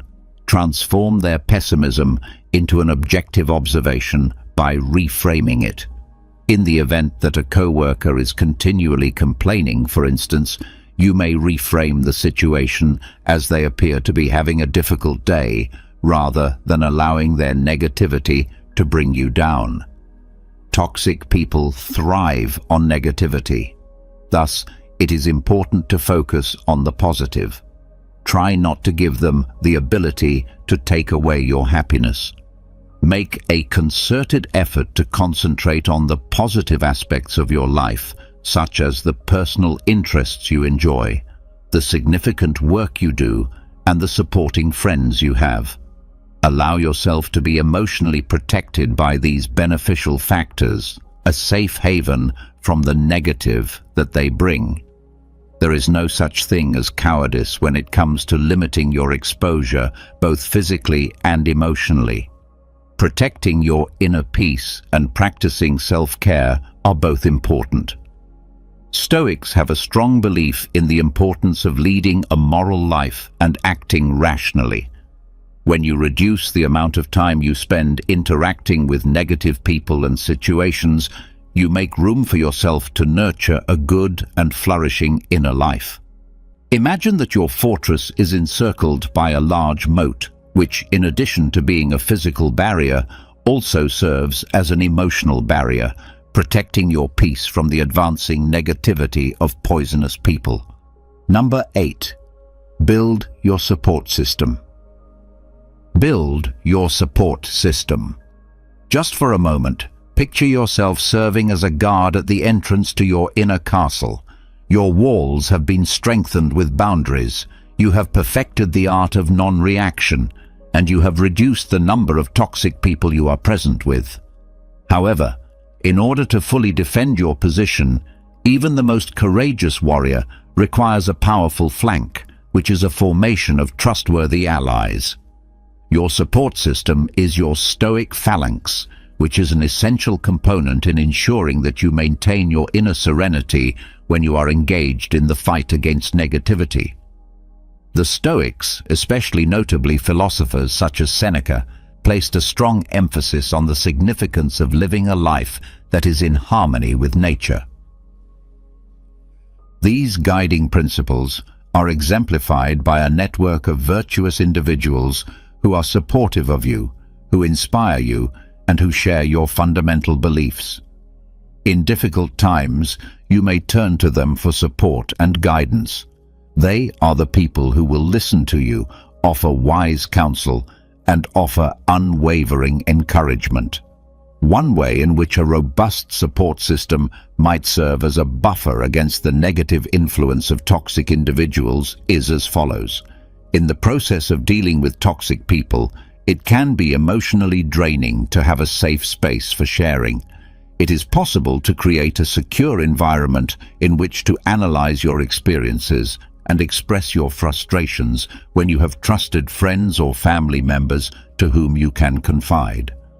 Their comprehension and compassion can serve as a vital support system, serving as a reminder that you are not fighting this struggle alone. Toxic people frequently take away from your sense of self-worth, but they may also be a source of encouragement. An effective support system serves as a counterforce, providing you with encouragement and reminding you of your abilities and the value you bring to the world. Their faith in you has the power to strengthen your determination and rekindle the fire that burns inside you, particularly in situations where negativity threatens to extinguish it. Setting an example of virtue and positivity, the Stoics held the belief that it is important to surround oneself with persons who exemplify the characteristics that one wishes to cultivate. A network of virtuous individuals who are supportive of one another might serve as a positive role model. It is possible to learn and develop by seeing the strength, resilience, and optimistic outlook that they possess. This will help you increase your own capacity to gracefully manage negative situations. The process of constructing a solid network of support is one that never ends. In order to accomplish this, you will need to cultivate relationships that already exist and look for people who match your beliefs in order to cultivate this beautiful phalanx. Here are some ways to do so. Invest in quality time. Set aside time to have meaningful interactions with the people who are responsible for your support. You may build a sense of connection by sharing your experiences, listening to theirs, and sharing your own.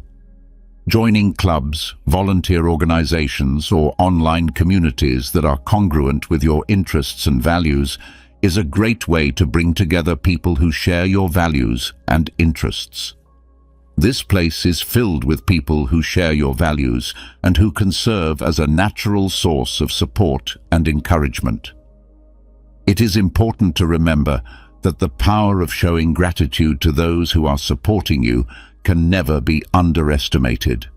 Please express your gratitude to them for the great influence they have on your well-being, as well as for their presence in your life and their unflinching support. Through the cultivation of a robust Stoic phalanx, you may establish a formidable shield that protects you from the negativity that is caused by poisonous people. Strength, perspective, and a revitalized sense of optimism are all things that you acquire when you are surrounded by positive influences.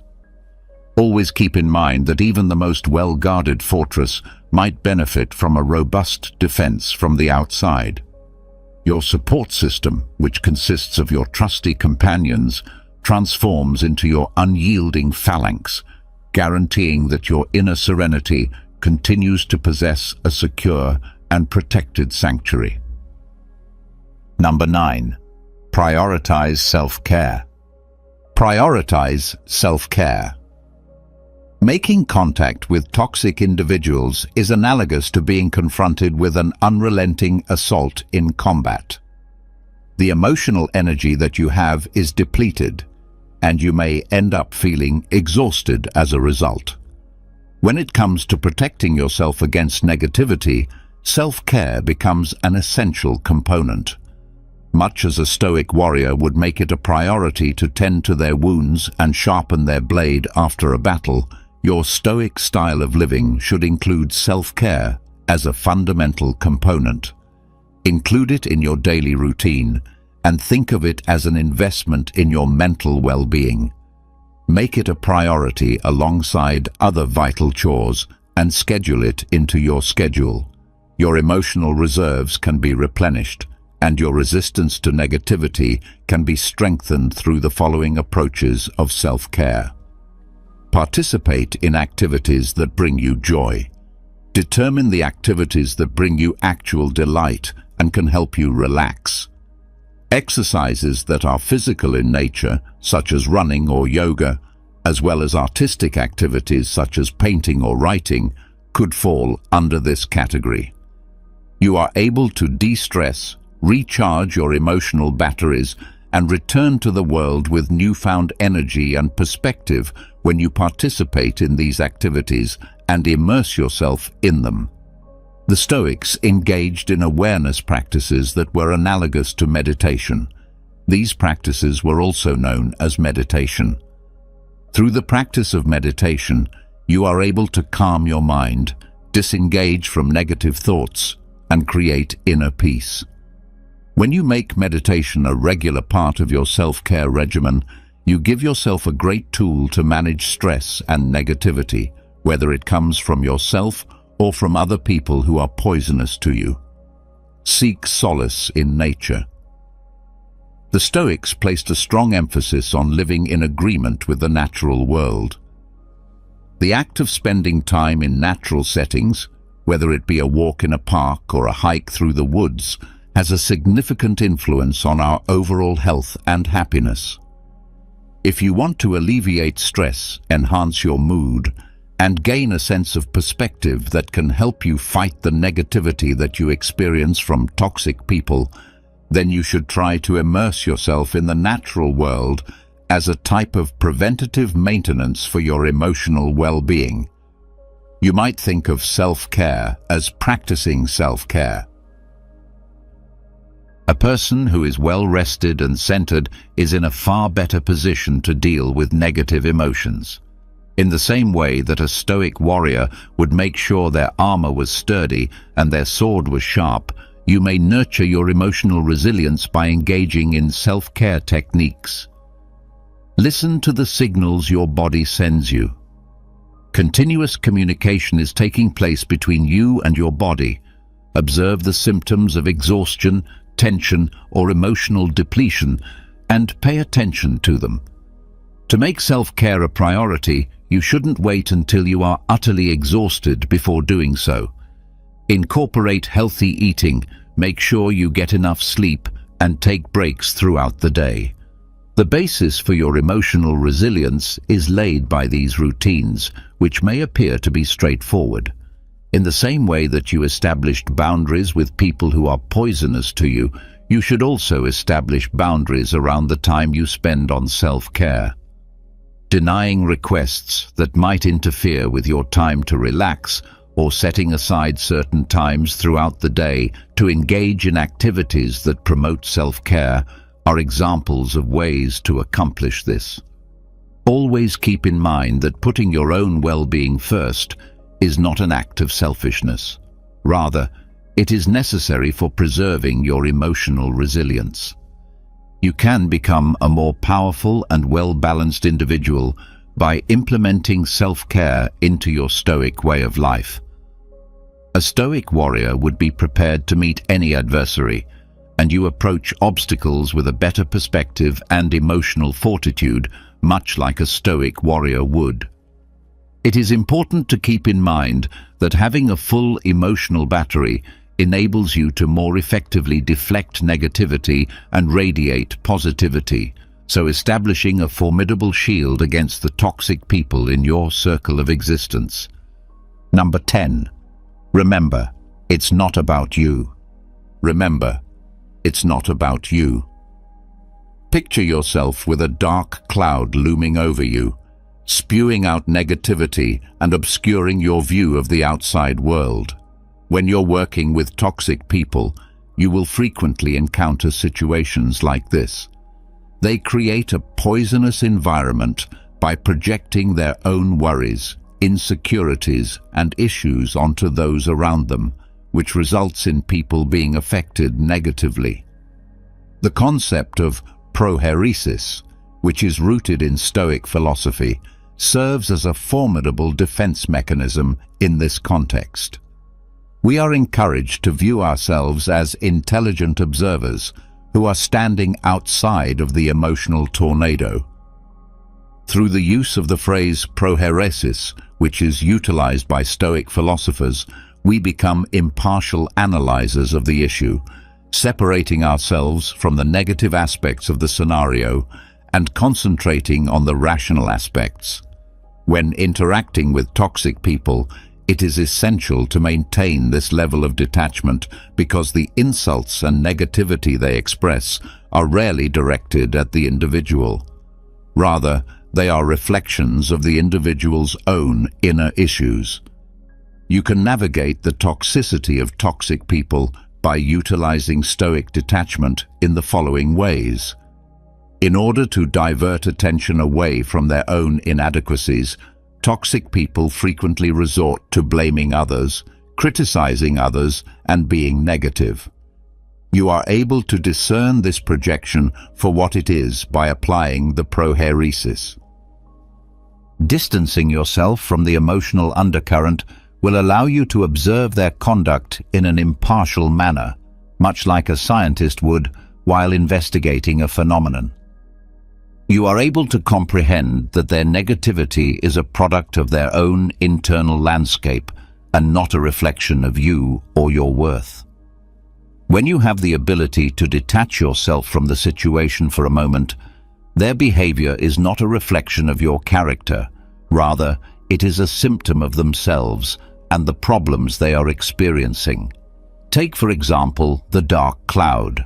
Although it may throw a shadow, it has nothing to do with the ground that it momentarily obscures. The sky above still has the sun blazing brightly. Epictetus, a major Stoic philosopher, tells us that it is not that we have a short time to live, but that we waste a lot of it.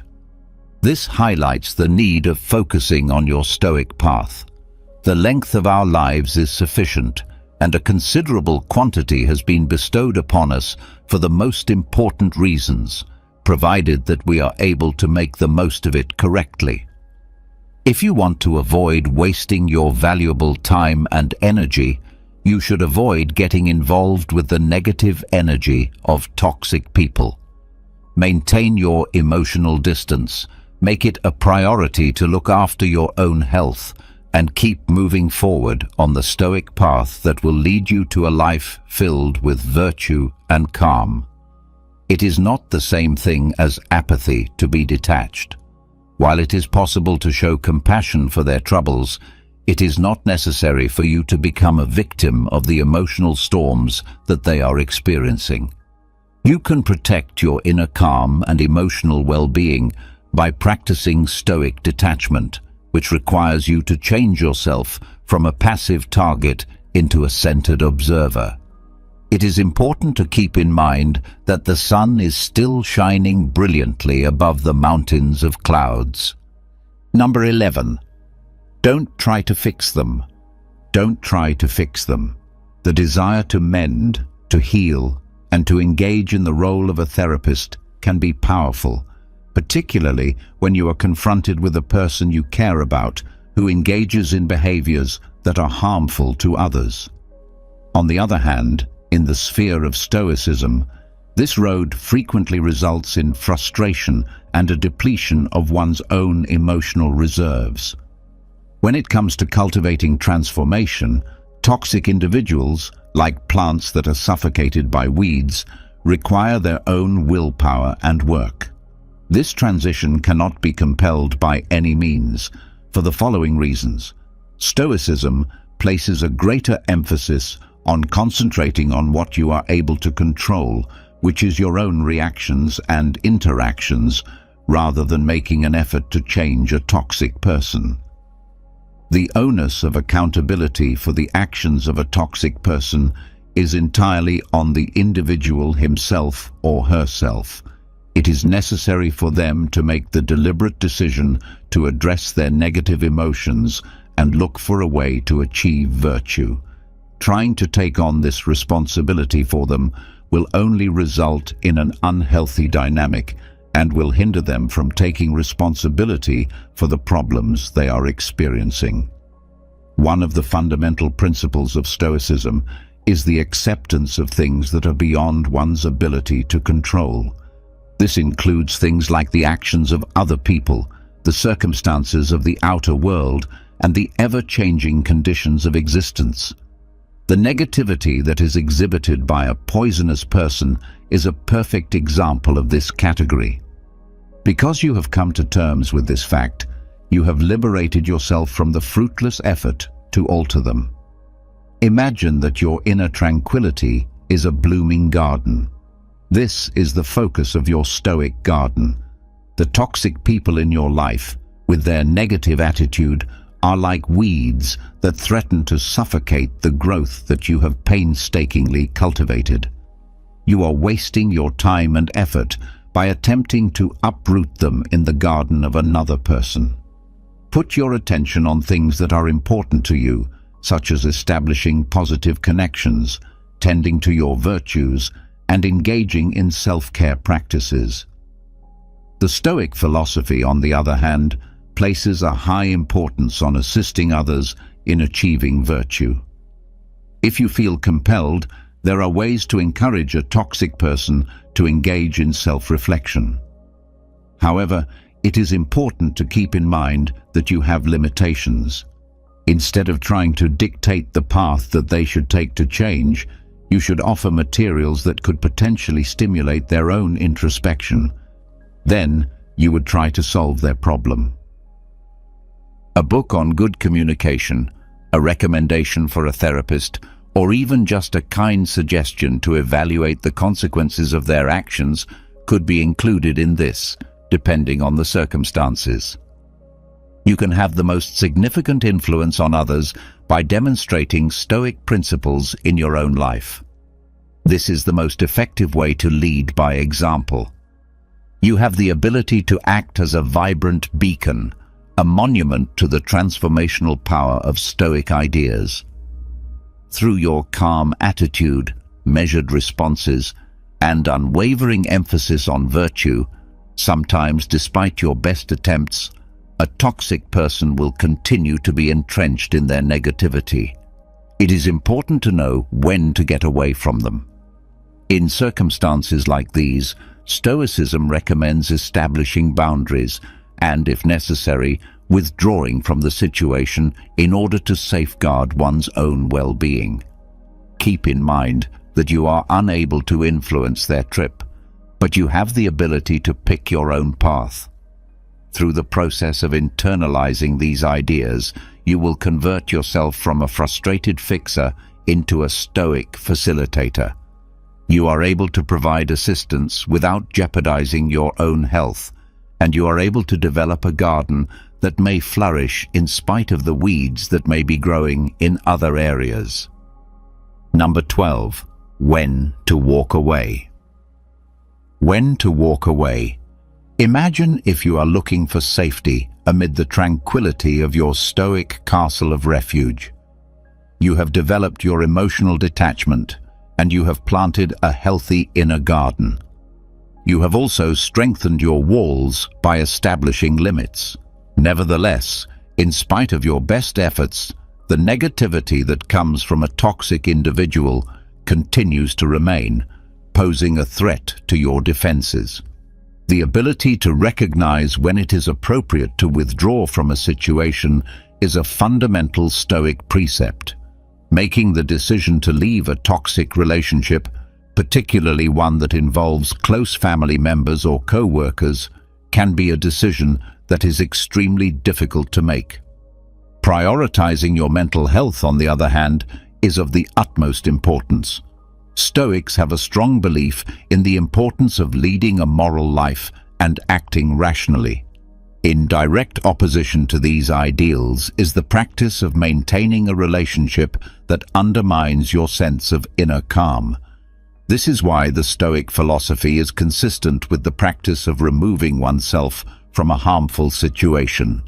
Keeping your Stoic sanctuary safe, your inner serenity is your sacred sanctuary, a place of refuge that you develop through self-care, mindfulness, and Stoic practices.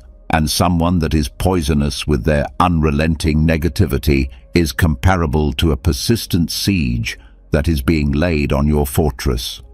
It is possible to safeguard your emotional well-being and secure your sanctuary by removing yourself from the situation. Put your attention on what really matters. Seneca, a great Stoic philosopher, reminds us that life is a precious commodity by saying, "The whole future lies in uncertainty. Live immediately." Continuing to be in a relationship that is unhealthy is a waste of this valuable time and energy. You give yourself the opportunity to invest in positive connections, meaningful pursuits, and experiences that nourish your spirit and contribute to a flourishing existence. When you move away from whatever is holding you back, accepting that which is out of our control is a key component of Stoicism, and other people's behaviors are a fantastic example of this. Moreover, Stoicism promotes detachment during this period. A decision to walk away from something does not indicate weakness or defeat. Rather, it indicates acceptance of a circumstance that you are unable to change and a deliberate choice to detach from negative emotions. You are not giving up on the individual. Rather, you are giving up on the poisonous dynamic that is detrimental to your body and mind. Moving on from a situation is not a choice that should be made flippantly. Take into consideration the following factors. Have you tried every other possible course of action? Do you have any experience with communication, establishing limits, or providing resources? Is there a recurring pattern of negativity, or is it a specific instance? Do you feel that the connection has a significant impact on your well-being? It's not necessary for there to be a dramatic scene as you walk away. The gradual withdrawal of contact, politely declining invites, or simply limiting communication are all techniques that have the potential to be beneficial. Keep in mind that removing yourself from a situation is a stoic act of protecting your inner calm and a type of self-care. You can live a life that is led by reason, virtue, and peace if you make your well-being a priority. This will allow you to create room for positive relationships and experiences to develop. Number 13. Forgive yourself. Forgive yourself. Consider the following scenario. You are about to embark on a lengthy journey, and you are carrying a hefty bag that is full of hatred and fury toward a poisonous individual. The weight of this responsibility slows you down, preventing you from making progress and draining your energy. Within the Stoic framework, forgiveness is defined as the process of releasing one's emotional baggage, not for the sake of the other person, but for one's own sake. The Stoics placed a strong emphasis on the significance of accepting things that are beyond our ability to control, with the actions of other people serving as a notable example. The act of harboring hate and resentment toward a person who creates a toxic environment falls clearly inside this category. Remaining steadfast in these unfavorable feelings will only cause you harm, contaminating your present and casting doubt on your future. Stoic principles equip you with the ability to forgive yourself and free yourself from the load of negativity in the following ways. Concentrate on your inner landscape. The Stoics held the belief that the actual source of power is the ability to govern one's own ideas and actions rather than the acts of others or the events that occur in the outside world. In order to recover control of your inner landscape and make room for serenity and emotional well-being, you must first forgive yourself and then let go of any animosity you may continue to harbor. Forgiveness, in the Stoic understanding, does not involve condoning the behavior of the poisonous person. Rather, it is about accepting the behavior of the toxic person, acknowledging what has occurred, coming to terms with the fact that it is beyond your control, and making the decision to move forward with a lighter heart. These are all important steps. The famous Stoic emperor Marcus Aurelius tells us that you have power over your mind.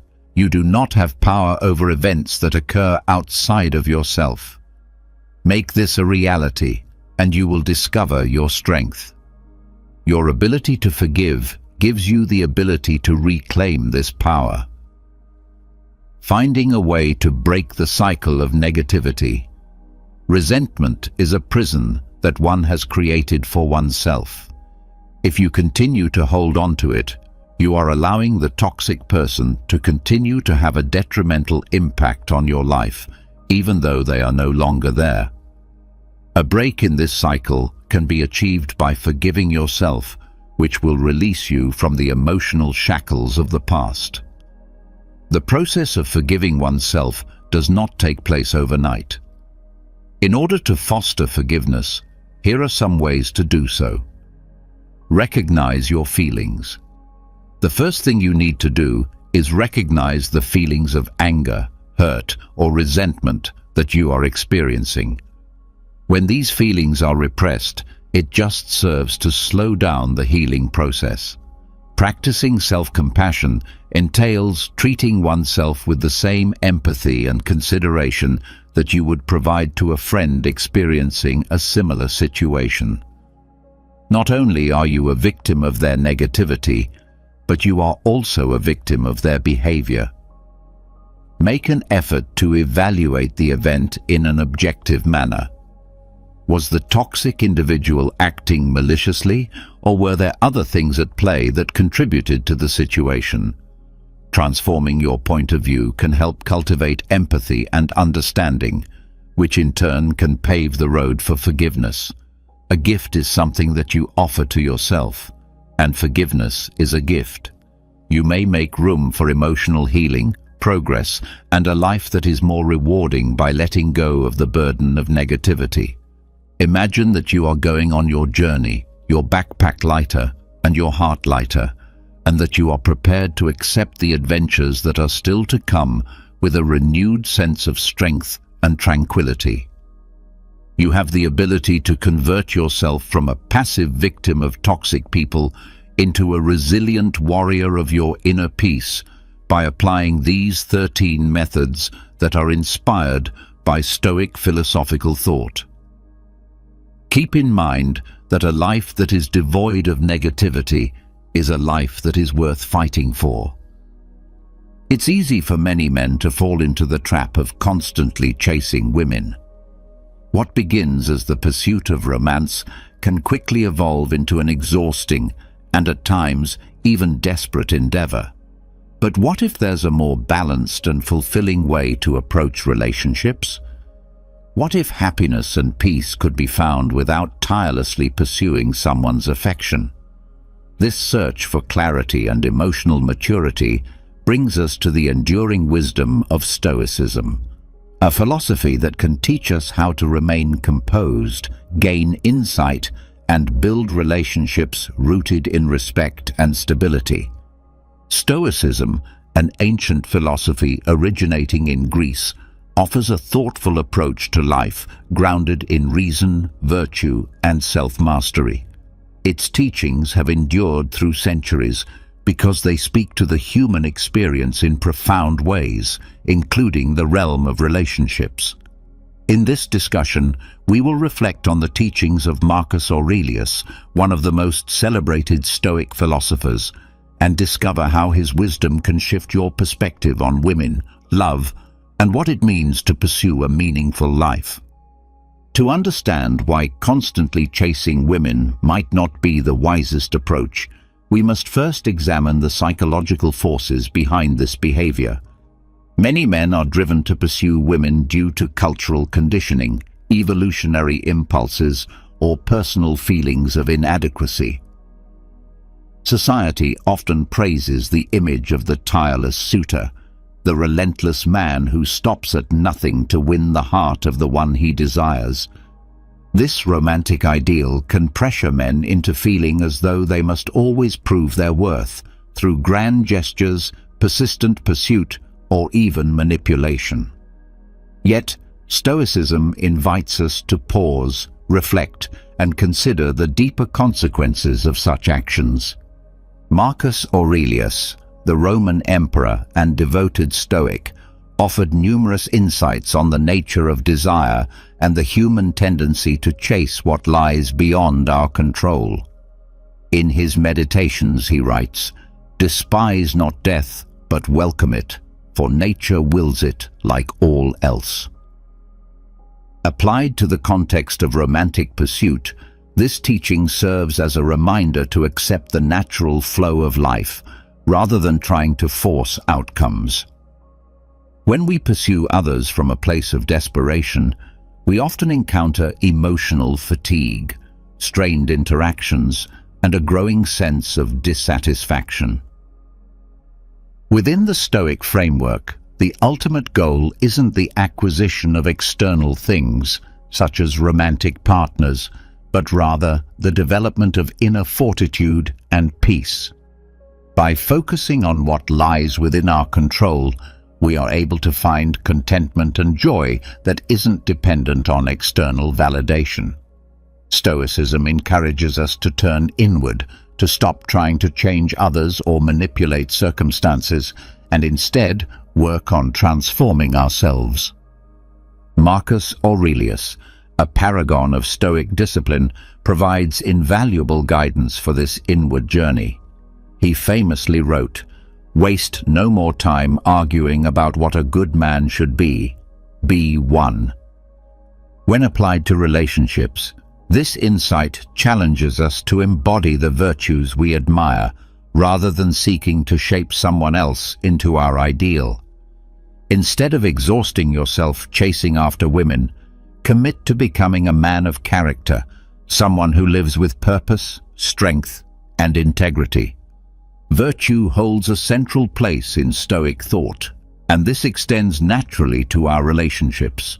A life of virtue means living in harmony with reason and moral principles. Marcus Aurelius reminds us, "The happiness of your life depends upon the quality of your thoughts."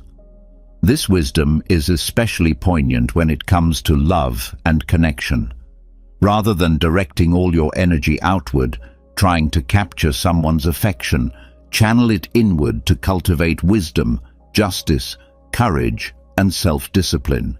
These virtues not only elevate your personal growth, but naturally make you more appealing to others. You don't need to chase people when you become someone worth gravitating toward. Central to Stoicism is the practice of self-control. Managing one's emotions and desires is essential to living a composed and grounded life. It is crucial not to pursue relationships from a place of emotional impulsivity, insecurity, or the craving for instant gratification. Marcus Aurelius offers this powerful truth. You have power over your mind, not outside events. Realize this, and you will find strength. When applied to relationships, this means understanding that while you can't dictate how others feel or behave, you can always choose your response. Practicing self-control allows you to remain steady and emotionally balanced, qualities that are fundamental to any healthy partnership. Oftentimes, chasing after women disregards their autonomy and individuality, focusing instead on one's own desires. Stoicism, in contrast, teaches us to honor the independence and unique will of others. In Meditations, Marcus Aurelius reflects, "Everything is right for me, which is right for you, O universe. Nothing for me is too early or too late, which comes in due time for you." This recognition that we are part of a greater cosmic order reminds us to align our desires with the natural rhythm of life. Rather than imposing your expectations on someone, respect their choices and boundaries. Another key virtue of Stoic practice is patience. In matters of love and attraction, the urge for instant results often leads to rash decisions and emotional turbulence. Stoicism advocates for patience and trust in the unfolding of life's timing. Some things are simply worth waiting for, and developing the ability to wait with grace is a sign of maturity and inner peace. As Marcus Aurelius teaches, time is a force that reveals what is meant to be, and our task is to stay grounded and virtuous while it does. Ultimately, the teachings of Stoicism offer a path away from desperation and towards self-mastery. You are not meant to exhaust yourself chasing after fleeting attention.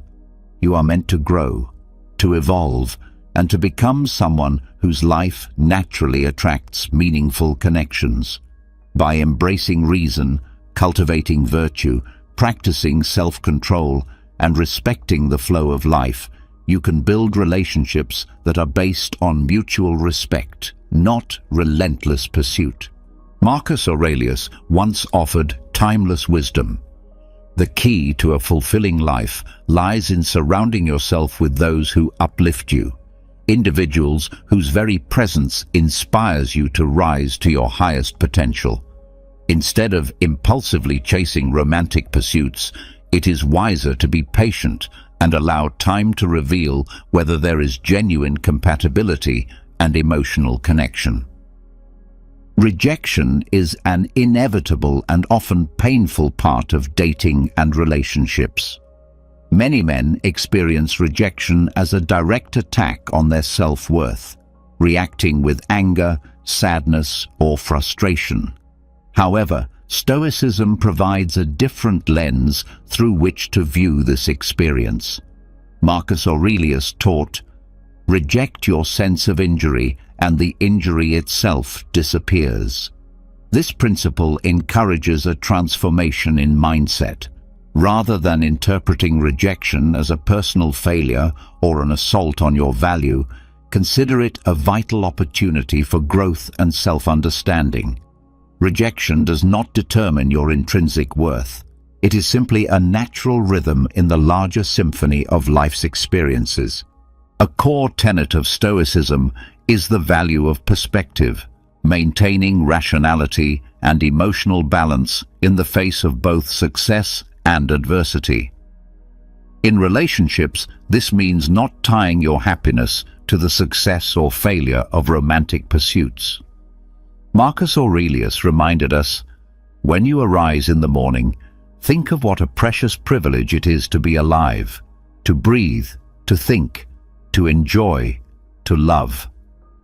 This outlook invites you to see life itself as a gift, encouraging you to find contentment in the present moment and the relationships you already have, rather than seeking fulfillment through relentless pursuit of others. True and lasting connections are built not through pursuit, but through authenticity and mutual respect. Stoicism urges us to focus on meaningful interactions. Rather than chasing romantic interests, devote yourself to forming genuine, deep relationships. Marcus Aurelius said, "Waste no more time arguing about what a good man should be. Be one." Within the context of relationships, this means showing up as your most authentic self. When you strive to live virtuously and sincerely, you naturally attract those who value and appreciate you for who you truly are. Stoic philosophy places great emphasis on the power of inner contentment. Happiness, according to this worldview, is not found in external circumstances, but within your own mind. Marcus Aurelius observed, "Very little is needed to make a happy life. It is all within yourself, in your way of thinking." Applying this to relationships reveals a profound truth. Chasing others in the hope of finding happiness is a futile endeavor. Lasting contentment arises from cultivating gratitude, practicing acceptance, and finding peace within yourself.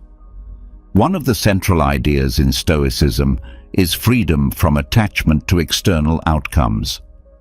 This concept becomes especially important in the realm of romantic pursuits. When faced with rejection or disappointment, the Stoic way is not to retaliate or seek validation.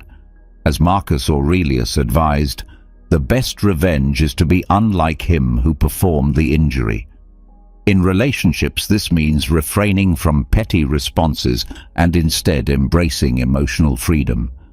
Let go of the need for approval from others.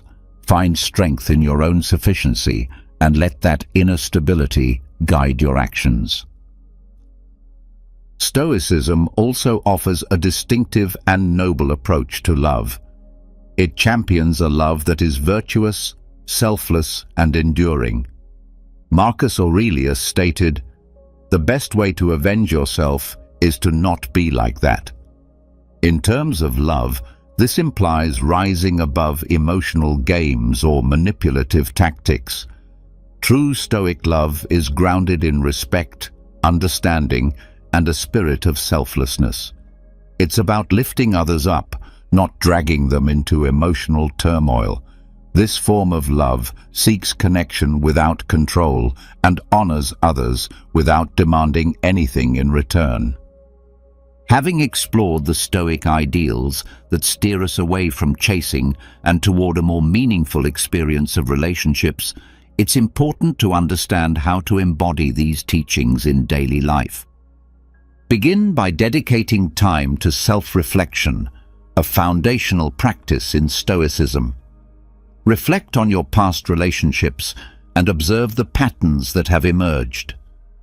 Consider why certain connections succeeded or failed, and examine the expectations you held. Were they realistic? How did they shape the outcome? By gaining clarity on your own emotional responses and thought patterns, you position yourself to make more reasoned and deliberate choices in the future. As Marcus Aurelius advised, stop debating what a good man should be, and simply be one. Direct your focus towards self-improvement, not to win admiration, but to live a life grounded in virtue and strength. Engage in activities that enrich your character, pursue hobbies, expand your knowledge, and develop skills that bring you joy and fulfillment. Personal growth should be the reward in itself, not a tool for external validation. Patience is another vital virtue that must be developed. Often, the urge to pursue romantic interests is driven by a desire for instant gratification. This impatience can lead to poor decisions and emotional turbulence. Practicing patience allows you to slow down, consider your choices carefully, and respond to situations with calm wisdom. In relationships, this means waiting for genuine compatibility to emerge rather than forcing a connection based on fleeting desire. In the midst of seeking companionship, it's easy to become overly focused on what you lack. This is why cultivating gratitude is essential. By appreciating the good already present in your life, your health, your mind, your experiences, and your friendships, you shift your focus from scarcity to abundance. Gratitude grounds you in the present and reminds you that your life is already rich with meaning. This shift in mindset transforms your approach to relationships, enabling you to engage with others from a place of fullness rather than need. Through self-reflection, self-improvement, patience, and gratitude, Stoicism offers a powerful framework for transforming your experience of love and relationships. Rather than chasing women or seeking fulfillment outside yourself, you begin to understand that the most meaningful connections are built from a foundation of inner strength, clarity, and authenticity. Cultivating gratitude is essential when it comes to relationships, especially in the pursuit of women. Often it's easy to become fixated on what you don't have instead of appreciating what you do. To shift this mindset, begin practicing gratitude regularly. Marcus Aurelius reminded us that very little is needed to lead a happy life. It lies entirely within you and in your way of thinking. By taking a moment each day to acknowledge and reflect on the things you are grateful for, you can nurture a deeper sense of contentment within yourself. This simple but powerful habit helps reduce the urge to seek validation from external sources and keeps you grounded in what truly matters. When interacting with women, it's vital to honor their autonomy and personal choices. Everyone has their own path, their own desires, and their own timing. It's neither wise nor respectful to try to alter someone's perspective just to fit your expectations. Instead, approach each person with a mindset of acceptance and respect for their individuality. If someone isn't interested in you, move on with grace and without bitterness. Respecting their choice affirms your own strength and dignity. Rejection is something we all face, and it should never be seen as a judgment of your value or identity. When it happens, apply the Stoic principle of reframing adversity. Rather than taking rejection personally, see it as a chance to grow stronger, to develop more resilience and emotional control. Rejection is not a label on your character.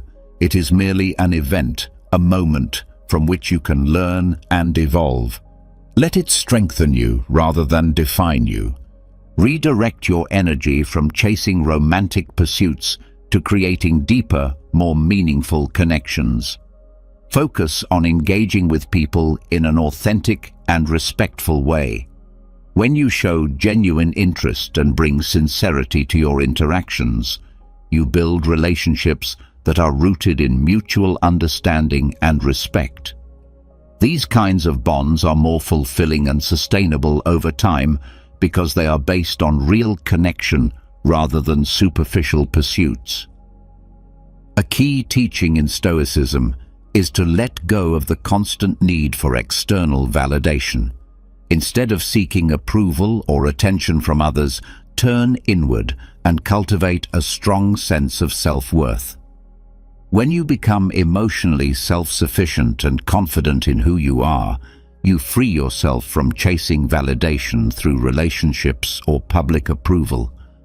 Inner strength becomes your anchor, and it gives you the freedom to engage with the world without desperation or neediness.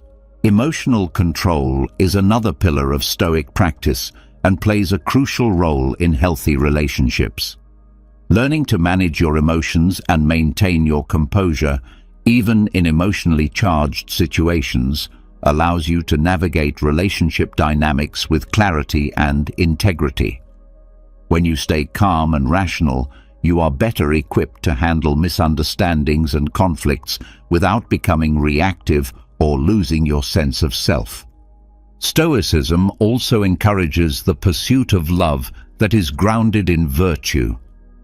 This means that love should not be about temporary pleasure or ego-driven desire, but about cultivating a connection rooted in wisdom, justice, courage, and self-discipline. A love based on these values fosters respect, selflessness, and mutual growth. Strive to build relationships that reflect moral principles and deeper purpose rather than fleeting excitement. While Stoic philosophy offers valuable guidance in reframing how we approach dating, it also provides timeless wisdom for nurturing long-term relationships. The same principles that help you detach from unhealthy pursuits are equally important in building and maintaining meaningful partnerships over time. At the core of Stoicism is the idea of living a virtuous life. To apply this in a committed relationship, let your thoughts, actions, and choices be shaped by wisdom, justice, courage, and self-discipline. Aim to be a partner who embodies these values and seek someone who also upholds a virtuous character. A relationship rooted in shared virtue has the potential to thrive and endure. Self-control remains essential not only in the early stages of connection, but throughout the entirety of a relationship.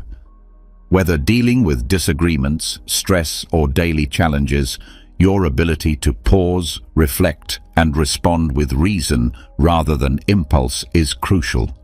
Stoicism reminds us to take a step back and assess situations calmly, which prevents unnecessary conflict and deepens mutual understanding. Patience is a virtue often tested in long-term relationships.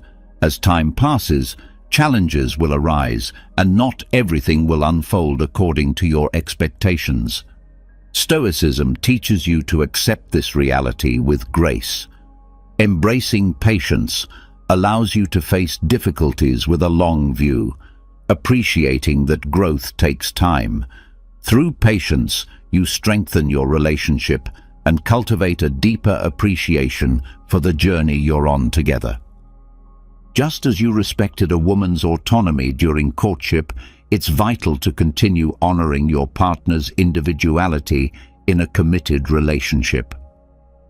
A healthy partnership supports each person's unique goals and personal freedom. Mutual respect means recognizing that both of you are separate individuals walking your own paths, even as you choose to walk them side by side. Even in lasting relationships, forms of rejection can still appear, disagreements, differing perspectives, or emotional changes. Instead of viewing these moments as failures, see them through a Stoic lens, opportunities to grow, adapt, and improve. Accepting rejection or disappointment without bitterness fosters emotional maturity and strengthens the relationship over time.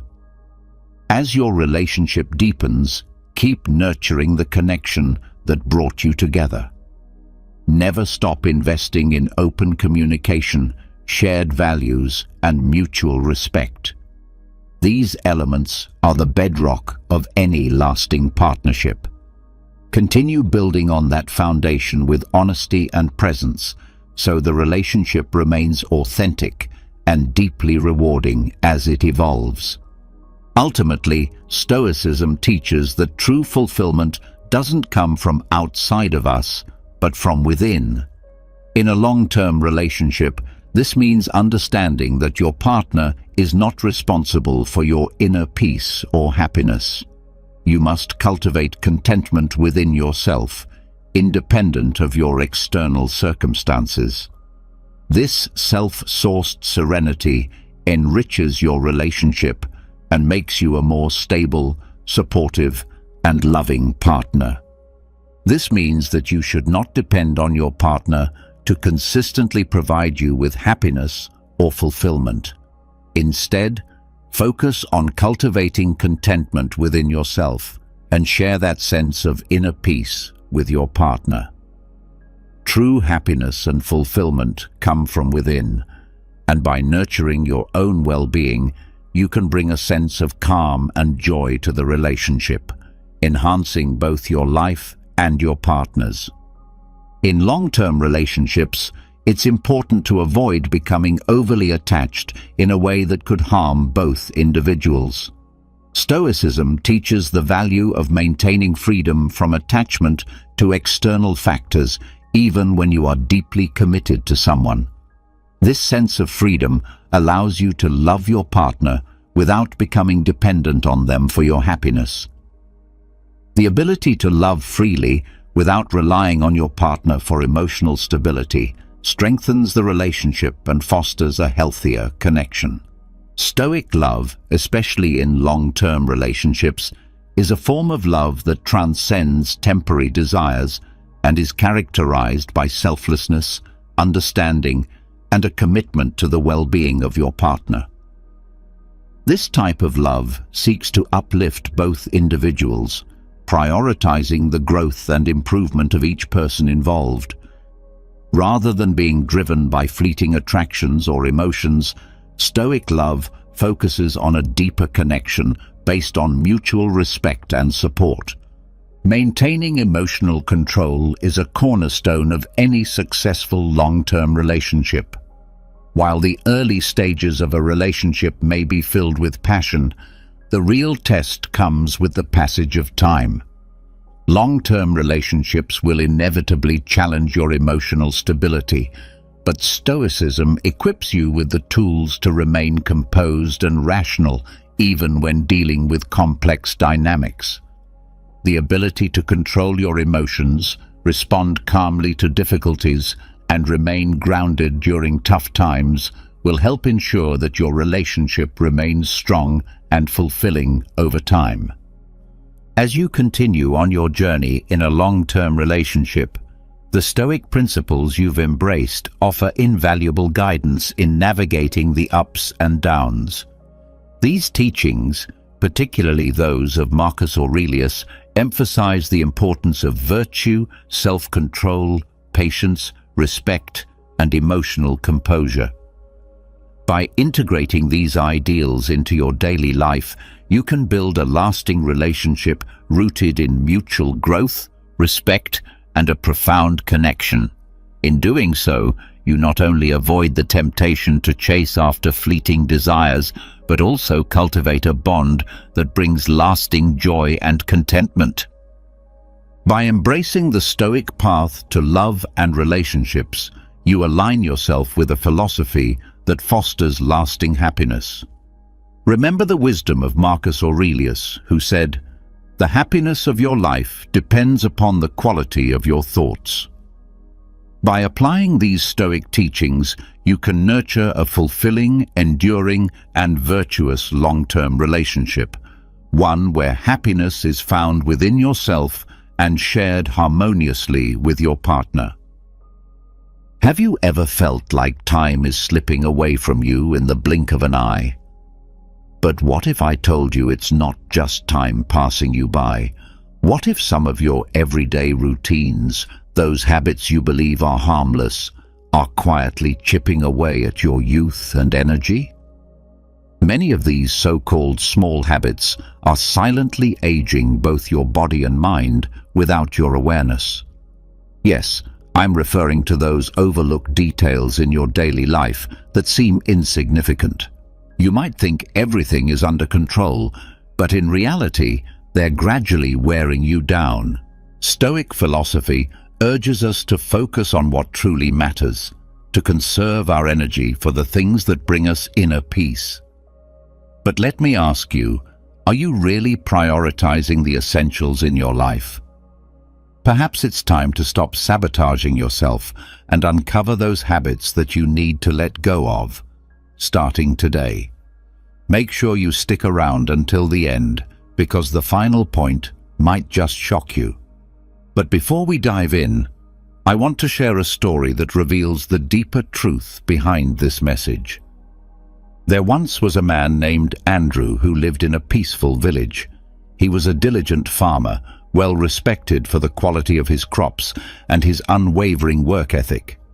Yet, despite being a young man, Andrew looked aged beyond his years. His face bore lines of fatigue, and his body seemed burdened with a weight far too heavy for someone so young. One day, while tending to his fields, an old wise man passed by and said, "You carry the years heavily on your shoulders, though your youth is still with you. What burden makes you look so worn?" Andrew was taken aback and began to reflect on his daily habits. He realized that he rarely paused to rest, that he often skipped meals or ate hastily without real nourishment.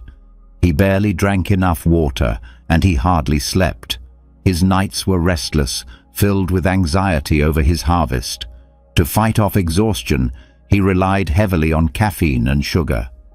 The old man listened and nodded thoughtfully.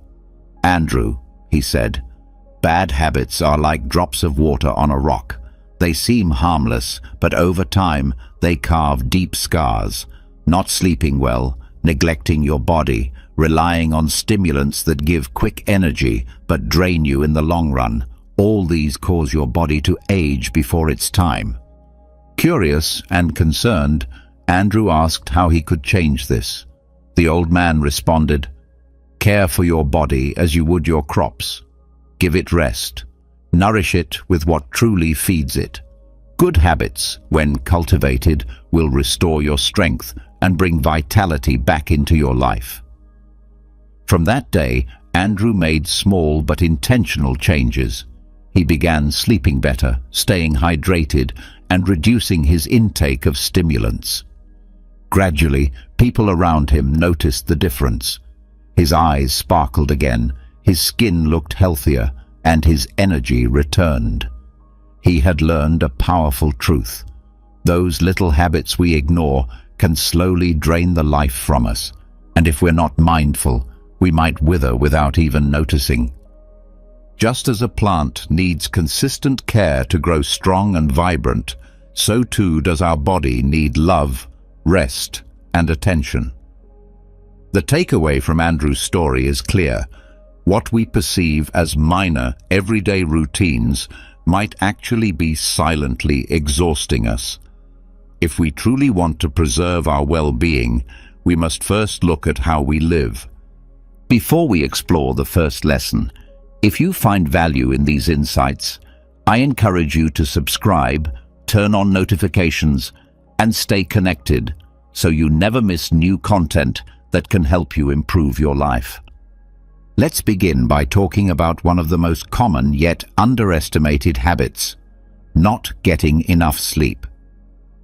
Have you ever stopped to wonder why coffee is almost universally accepted as the lifeblood of the modern workforce?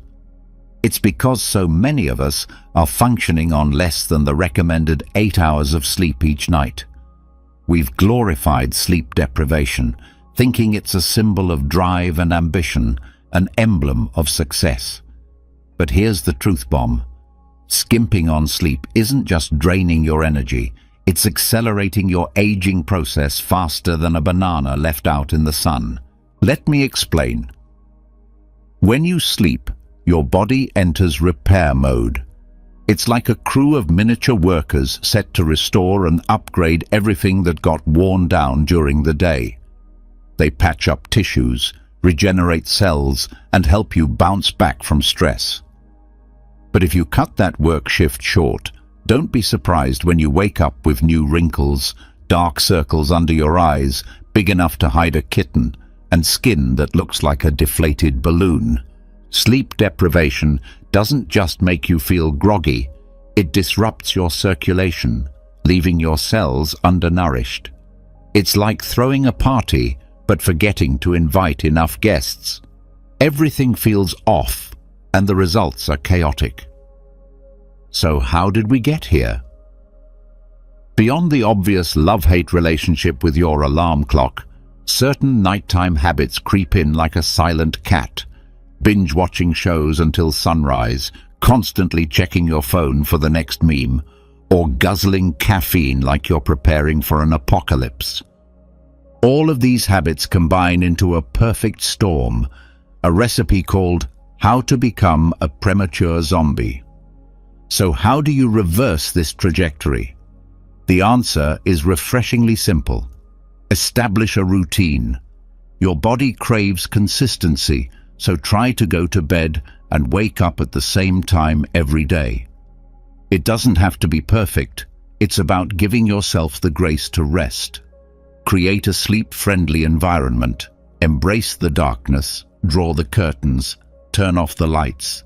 Use earplugs or an eye mask if needed. Your bedroom should be a sanctuary of calm, not a three-ring circus. And don't forget that bright screen glaring back at you. Put your phone away at least an hour before bed. Trust me, the world will survive a few hours without your social media updates. Instead, wind down with a good book or a short meditation.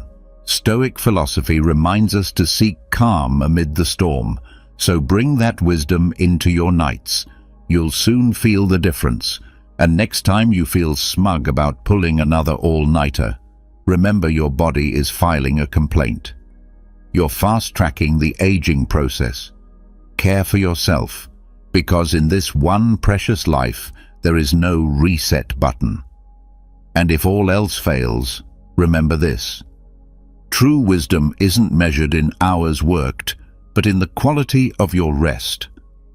Honor your need for sleep, and your body will reward you. Now let's move on to something just as impactful: daily stress. Have you ever felt like a circus performer juggling too many things at once? Your job, your family, your responsibilities. That's what stress feels like in modern life. It's become as normal as the scent of coffee in the morning or late-night phone notifications. But here's what most people don't realize. Stress doesn't just weigh on your mind. It etches itself into your skin, aging you faster than you think. Let's talk about stress hormones: cortisol, epinephrine, and adrenaline. These are the emergency responders in your body designed to help you in times of crisis. But like those friends who mean well but overstay their welcome, they become toxic if they hang around too long. While they help regulate blood pressure and immune response, excessive cortisol also breaks down your skin's elasticity, leaving your face looking tired and worn, like you haven't slept in a week. But don't worry, I'm not here to scare you. Daily stress doesn't just stem from big dramatic events. Often it's found in those subtle choices we make. Skipping your workout because the couch looks too inviting, eating a tub of ice cream every time something goes wrong. These are the sneaky habits that add up over time and take a toll on your body and mind. So, what's the antidote? You don't have to move to a mountaintop or live like a monk. The solution is simpler than you think. Meditation. Yes, that practice we often associate with monks in robes or spiritual gurus. But in reality, meditation and mindfulness are completely accessible, and they don't require much time, money, or effort. Just a few minutes a day, imagine yourself sitting quietly in a peaceful corner of your home. It's like having a small oasis right in the middle of the daily chaos. As you slowly breathe in, imagine calmness flowing into you, and with every exhale, picture the stress leaving your body. There are simple exercises you can do right there at home, like focusing on your breathing or visualizing a peaceful place that brings you a sense of serenity. These practices not only help reduce cortisol, the stress hormone, but they also provide a clearer, more composed perspective on whatever problems you're facing. Who knows, maybe in that moment of clarity, you'll realize that ice cream isn't always the answer, and that a peaceful walk in the park might do more for your soul. And speaking of renewal, let's not forget what the Stoics taught us about dealing with life's challenges. Face adversity with calm and strength. Instead of letting stress sweep you away like a storm, try adopting a Stoic mindset. Accept that life will inevitably throw obstacles in your path, but also remind yourself you already have the tools to handle them. Stress might be a powerful adversary, but it doesn't have to win. By managing your exposure to stressful situations and incorporating practices like meditation, you won't just lower your cortisol levels, you'll gain clarity, focus, and emotional balance. Always remember, life is like a game of chess. Sometimes, the smartest move is simply to pause, take a breath, and think carefully about what comes next. And when stress starts knocking on your door again, breathe deeply and remember the wise words of Epictetus. Calm is the refuge of the wise. Now let's talk about something more visible. Smoking. Have you ever stopped to consider what tobacco really does to your skin? If you think it's just a small indulgence, allow me to be your voice of reason, or if you prefer, the voice of smoke. Smoking isn't just a habit that stains your teeth and leaves a lingering smell on your breath. It's a stealthy thief that slowly robs your skin of its youth. Tobacco is one of those enemies that sneaks up on you, and before you know it, the damage is already done. But let's break this down in a more honest and reflective way, maybe even with a pinch of sarcasm. Think of smoking like inviting a group of Stoic philosophers to your birthday party, only to watch them walk off with all your gifts. What do the Stoics have to do with this, you ask? Well, imagine those ancient thinkers were the guardians of your skin. They valued reason and living in harmony with nature. So how does inhaling toxic smoke fit into that idea of natural living? Tobacco deprives your skin of oxygen and essential nutrients that it needs to glow. Worse yet, it triggers mischievous enzymes that chip away at your skin's elasticity. It's as if your skin is quietly crying out, "Where's my collagen?" But it doesn't stop there. The toxins in cigarette smoke disrupt the oxygenation process at a cellular level. Picture your skin constantly fighting for air, like trying to run a marathon with a plastic bag over your head. A lack of oxygen severely affects your skin's ability to regenerate, leaving you looking more tired and aged. So, if you're among those who think those little indulgences don't have a long-term impact on your appearance, think again. Each puff is like a thief, silently creeping into your home, stealing your youth and leaving behind wrinkles and dullness. Some party, huh? So what's the way out? Beyond considering a complete lifestyle change, Quitting smoking is definitely a great place to start. But there are also additional strategies you can adopt. First, think about the importance of hydration. Your skin is like a plant. If you don't water it, it withers. So why not flood your life with water and ditch the harmful smoke? Embracing healthy lifestyle habits is crucial too. Fill your diet with fresh fruits and vegetables rich in antioxidants. They're like little warriors fighting off the invisible enemies left behind by smoking. And don't forget about exercise. Not only does it boost your circulation, but it's also an excellent way to reduce stress. At the end of the day, the choice is entirely yours. You can live in denial, convincing yourself that smoking doesn't really affect your looks, or you can reclaim your power and start caring for your skin with intention. Just like the Stoics, who believed in reason and self-discipline, you too can shape your destiny. Sure, life is full of fleeting pleasures, but your skin will thank you in the long run if you choose the path of wellness. As Brian Tracy wisely said, youth may be a gift from nature, but aging gracefully is a true work of art. Speaking of things that age us, let's talk about water, or rather, the lack of it. When was the last time you looked in the mirror?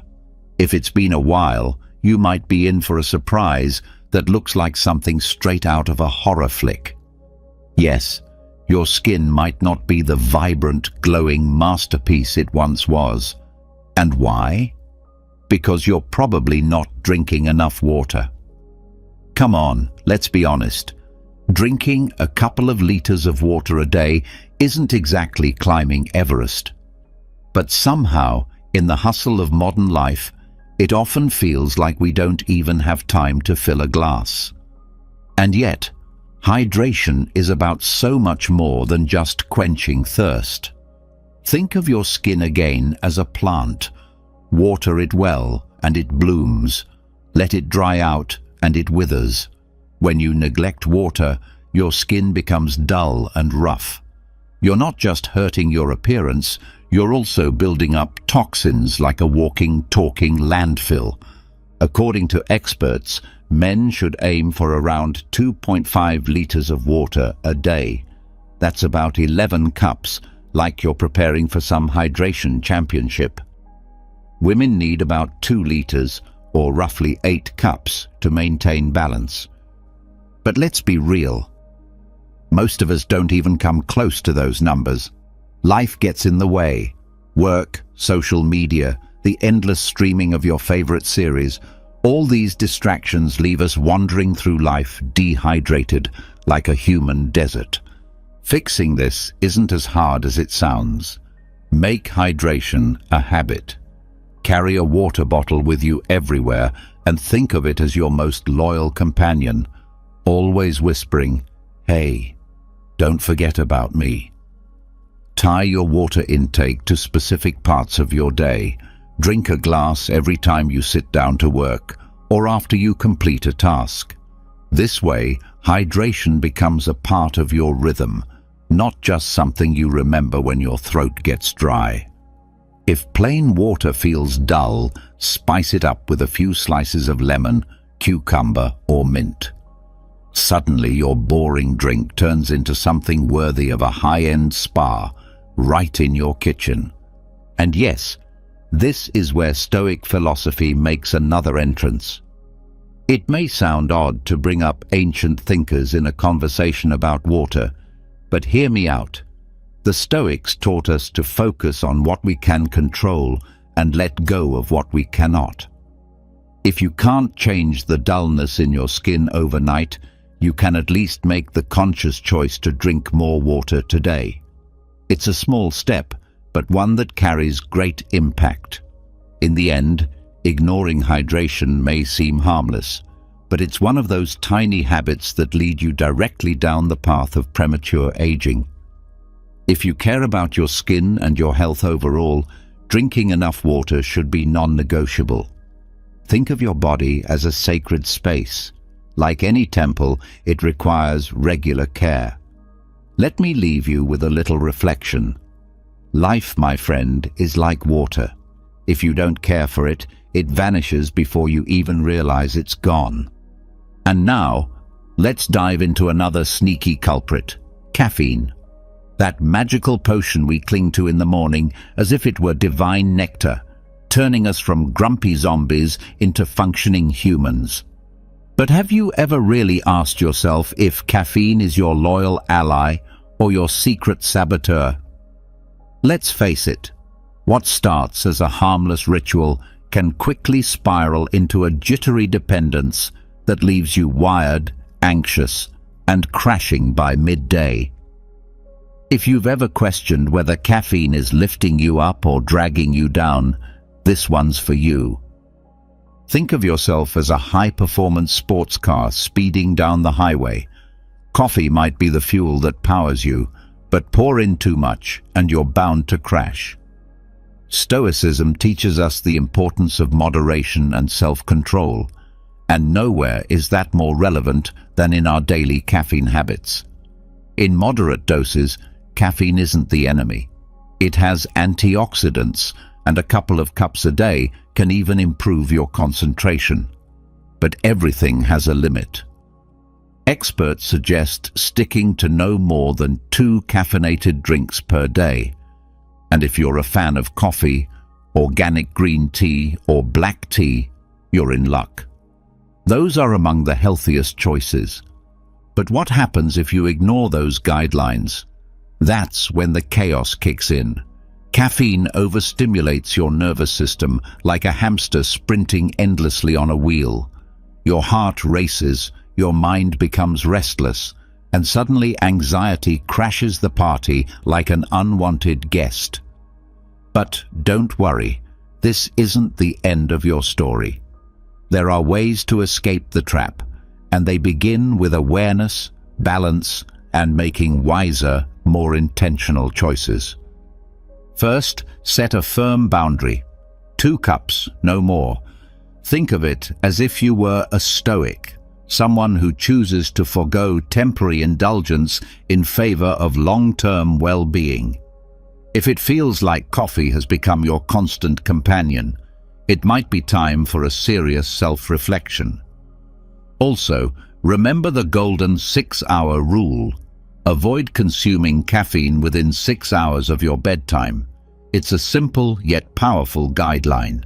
Often, what your body really craves isn't another cup of coffee, but a refreshing walk outside, a quiet moment with a good book, or even a few minutes of meditation. These practices can help restore your calm and ease the anxiety that caffeine can sometimes bring.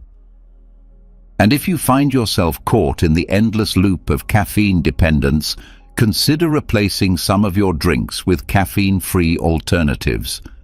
Initially, you may feel like you're parting ways with a trusted old friend.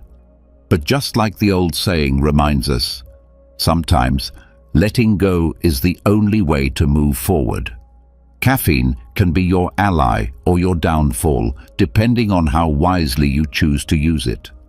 Learning to consume it in moderation will allow you to enjoy its advantages without suffering the consequences.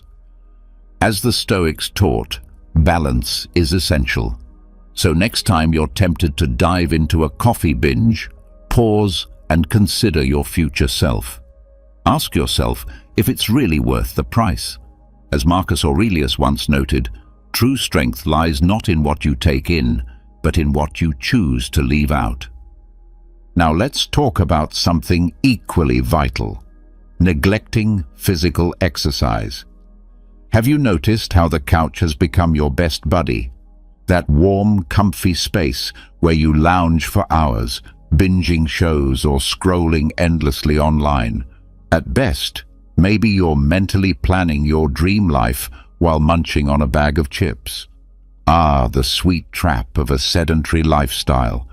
That silent thief of youth that whispers, just a bit longer, even though deep down you know better. Let's be honest, it does cause harm. But here's the good news. Just 45 minutes of daily movement can be your ticket to feeling young again, or at least becoming a healthier version of yourself. Think of your body like a vintage car, the kind people admire at classic shows. If you leave it sitting too long, the paint fades, the engine rusts, and before you know it, you're spending a fortune trying to fix it. Your muscles, bones, and joints work the same way. If they're not in motion, the aging process accelerates faster than you might expect. A sedentary lifestyle speeds up premature aging, and before long you'll be closer to grandparent status than your best self. Health experts recommend at least 45 minutes of physical activity each day. But before you roll your eyes and imagine yourself drowning in sweat at the gym, let me stop you. There's no need to become a fitness fanatic to meet this goal. The secret lies in discovering an activity you genuinely enjoy. It could be lifting weights, like those action movie heroes, or dancing around your living room, or simply taking a walk while listening to your favorite podcast. Every bit counts. Resistance training, in particular, is one of the best ways to fight aging. And no, you don't have to aim for a bodybuilder physique. Just a pair of dumbbells or using your body weight can lead to noticeable improvements. The goal is to challenge your body, not torture it. Stoic teachings remind us that control and discipline are the cornerstones of a fulfilling life. So why not apply that philosophy to your daily routine? Find an exercise you truly like, and that 45-minute window will become a cherished part of your day, a little retreat for your well-being. Still not convinced? Consider the alternative. A sedentary lifestyle doesn't just shorten your life, it increases your risk for heart disease. Think of your heart like the engine of that classic car. If you neglect it, it may fail when you need it most. Just a few minutes of movement each day can create a world of difference. So the next time you're tempted to keep streaming episode after episode, remember, your body needs love too, and movement is its favorite language. Less than 45 minutes a day doesn't sound so bad now, does it? Think of it as a daily act of self-love. Get up, stretch, and give your body what it deserves. Because doing nothing is the fastest way to grow old without ever truly living. Engrave this in your mind. Caring for your body is the first real step toward a life well lived. If you don't take charge, someone else might, but not in the way you'd want. Now let's dive into another sweet topic, quite literally, the overuse of sugar. Have you ever paused to really think about what sugar represents? Sure, it charms your taste buds, often feels like a trusted friend, and makes everything more delicious. But over time, it morphs into that one-party guest who just won't leave. Life's too precious to let a few sweets mess up your skin, your health, and most importantly, your future self. Sugar, that innocent-looking white powder we all adore, has earned its bad reputation for good reason. Did you know excessive sugar can lead to inflammation and acne? That's no urban legend. Those random breakouts might just be the lingering effects of that impulsive donut you inhaled earlier. And it doesn't stop at your skin. Sugar is a master of disguise. It clings to the proteins collagen and elastin through a process known as glycation. The result? Your skin becomes less elastic, and yes, that means wrinkles. Happy early birthday. But if you think that's the worst of it, think again. Sugar is one of the primary culprits behind high cholesterol and cardiovascular disease. If you thought cholesterol was just medical jargon doctors toss around to scare you, it's time for a reality check. Excess sugar doesn't just mess with your appearance, it endangers your heart, that tireless muscle responsible for pumping both blood and emotions throughout your body. Now, don't get me wrong. I'm not here to guilt trip you over every slice of cake you've enjoyed over the years. Instead, let's focus on practical steps. Cutting back on sugar in your coffee or soft drinks is a great start. But beware, sugar is sneaky. It lurks in countless processed foods, from sauces to snacks, hiding behind names like sucrose, fructose, and syrup. It's like a culinary ninja, quietly plotting your downfall. So, what can you do? First, become a food detective. Start reading labels and learn where sugar is hiding in plain sight. Take stock of your pantry and say goodbye to products that bring nothing but an overdose of sweetness. Try switching to natural alternatives like stevia or coconut sugar. Your skin and your heart will thank you. Embrace the wisdom of the Stoics and ask yourself what you truly need versus what's just a passing craving. Moderation is the secret weapon. The next time you find yourself longing for dessert, pause and remember, your health, your skin, and your future are all quietly watching. Don't let a fleeting pleasure grow into a damaging habit. Make moderation your superpower and become the hero of your own journey. After all, life is too precious to let sugar speed up your aging process. Every bite you take is a choice. Choose the path of wisdom, resilience, and well-being. Now let's talk about something often overlooked, but incredibly powerful: not smiling enough. Have you noticed those days when your smile feels like it's on a silent retreat, having vanished without a trace or explanation? That's not just a mood thing. It could be silently taking a toll on your physical well-being. You heard that right. Your emotional state does more than determine whether you're the life of the party or the quiet one sipping in the corner. It shapes your blood flow, your stress levels, and even how quickly time begins to reflect on your face.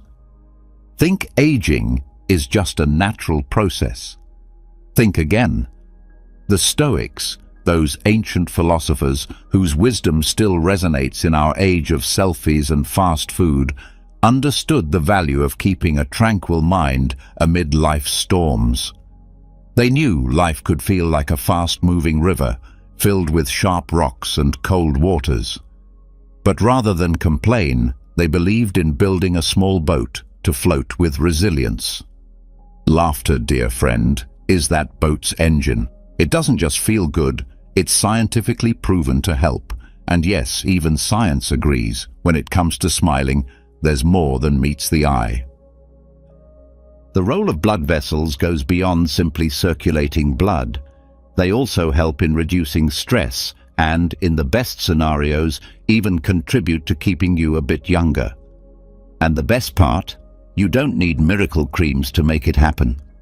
Let's face it, we often get trapped in what I call the cycle of seriousness, where every challenge feels like a chaotic storm of negative emotions dragging us into a pit of demotivation. In that state, we forget the simple joy of laughing at ourselves, at life's ridiculous moments, and yes, even at our own flaws. Life is packed with absurd events that, when viewed through the right lens, are comedy-worthy. So, how can we start stepping away from this heavy spiral of seriousness? There are some simple but powerful ways to begin. First, consider surrounding yourself with people who laugh easily, those friends who seem to find happiness in the most unexpected corners of life. A casual coffee meetup, watching a good comedy, or enjoying a board game can be a surprisingly effective antidote to gloominess. You can also try something called a laughter journal. Yes, it might sound a bit silly at first, but give it a shot. Every evening, jot down 3 things that made you smile or laugh during the day. You'll be amazed at how many small, joyful moments you've been overlooking. Over time, your brain will get into the habit of noticing these sparks of happiness, and laughter will begin to feel more natural, like a reflex rather than an effort. And don't underestimate the quiet power of meditation. Stoic philosophy teaches us to observe our emotions and thoughts without judgment, like clouds drifting by. By practicing meditation, you can clear the mental fog and rediscover those small rays of light that often get buried under stress. So, take a moment, inhale deeply, and let yourself smile. Let life flow, a little more lightly this time. To sum it up, taking life less seriously and smiling more isn't just something your grandmother would suggest. It's a real survival tactic in a world that often feels too heavy. The next time laughter feels far away, remind yourself that every smile is a small but powerful act of defiance against premature aging.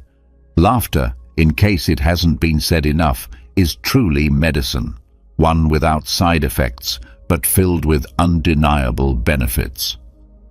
Now, speaking of things that sabotage your vitality, let's talk about drastic diets. In this era of instant gratification, many people chase weight loss like it's a competitive sport, diving into the most extreme diets they can find. You know the type, the ones that promise miraculous results in record time, treating your body like a fixer-upper project that can be reshaped on demand. But what happens when these extreme restrictions start pushing you to your limits? That's when it's time to pause and ask yourself what self-care really means. Perhaps it's time to give a nod to the Stoics, who knew the value of balance and moderation. Picture this. You commit to such an intense diet that even the most hardened Stoic warriors would raise an eyebrow. Fasting on and off, swearing off entire food groups, treating nutrients like forbidden relics.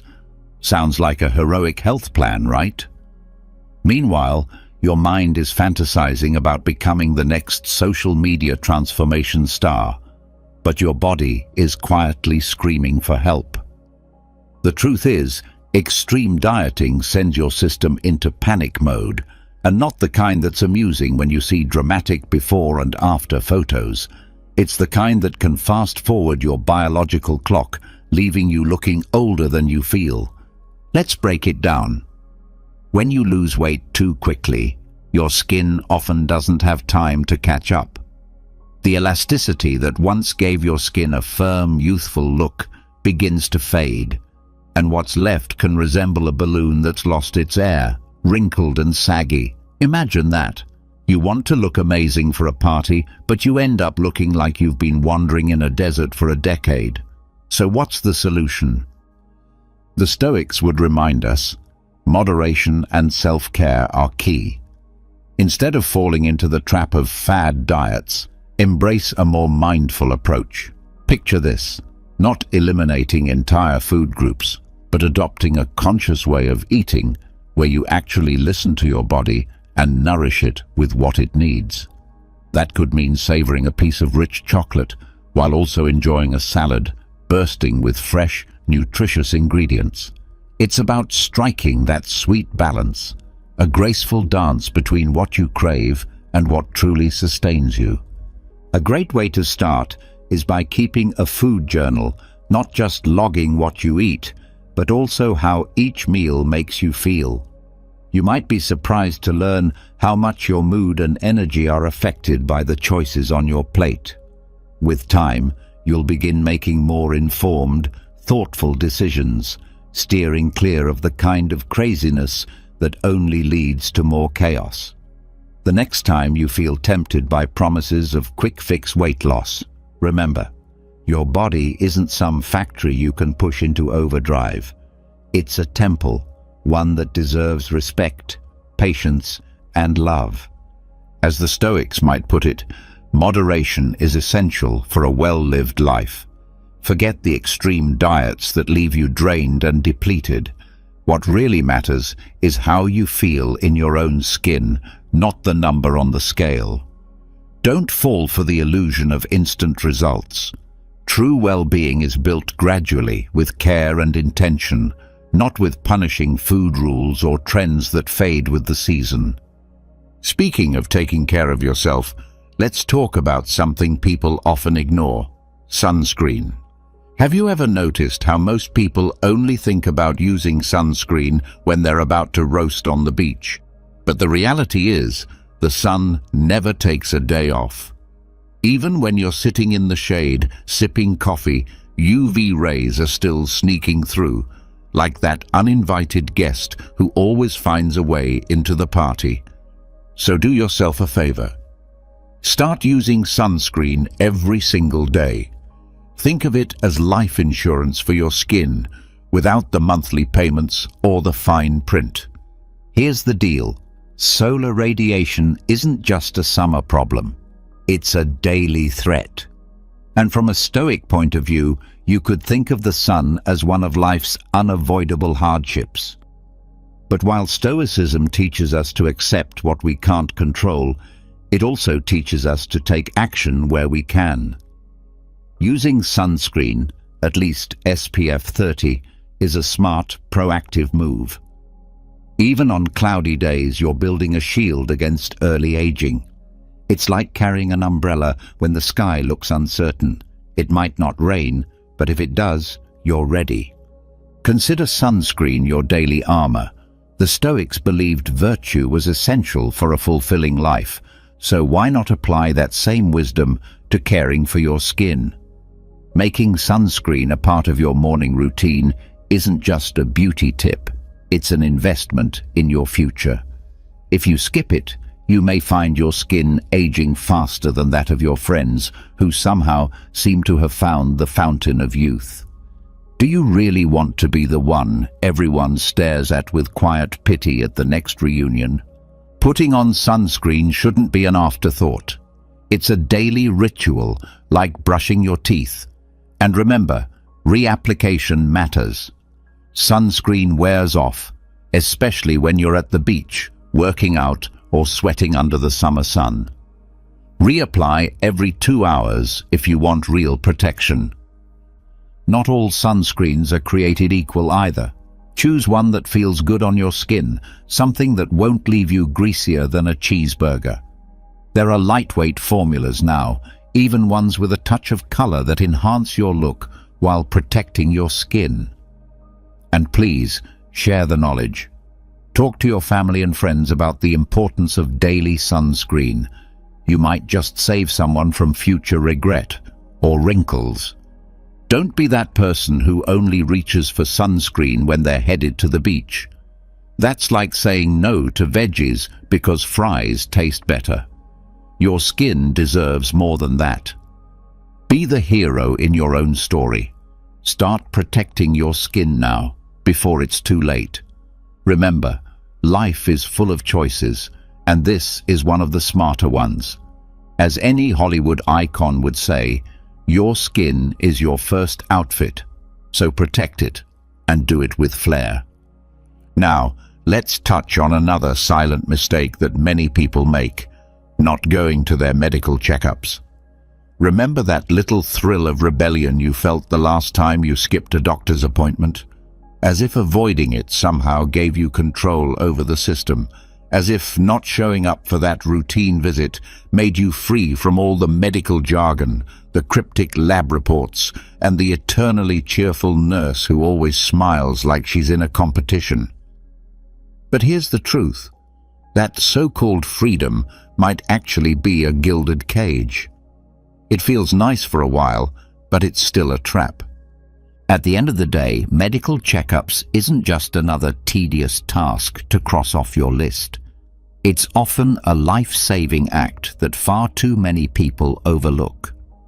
According to recent university research conducted this very year, routine checkups can help detect illnesses or health issues in up to 90% of individuals. Yes, 90%.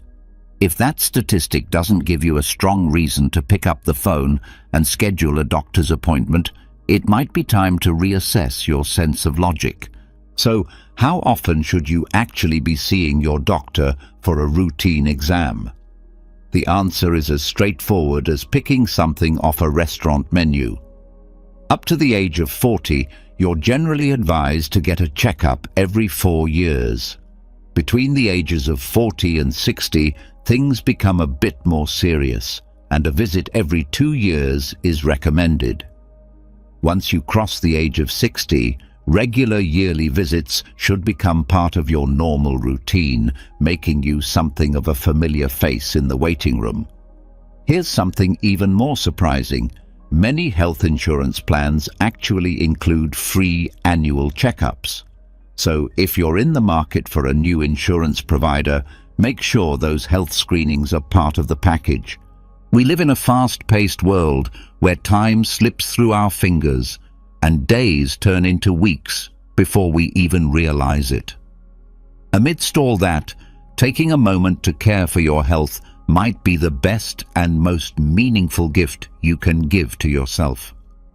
Let's talk about the small, often unnoticed habits that are silently speeding up your aging process faster than a banana left out in the sun.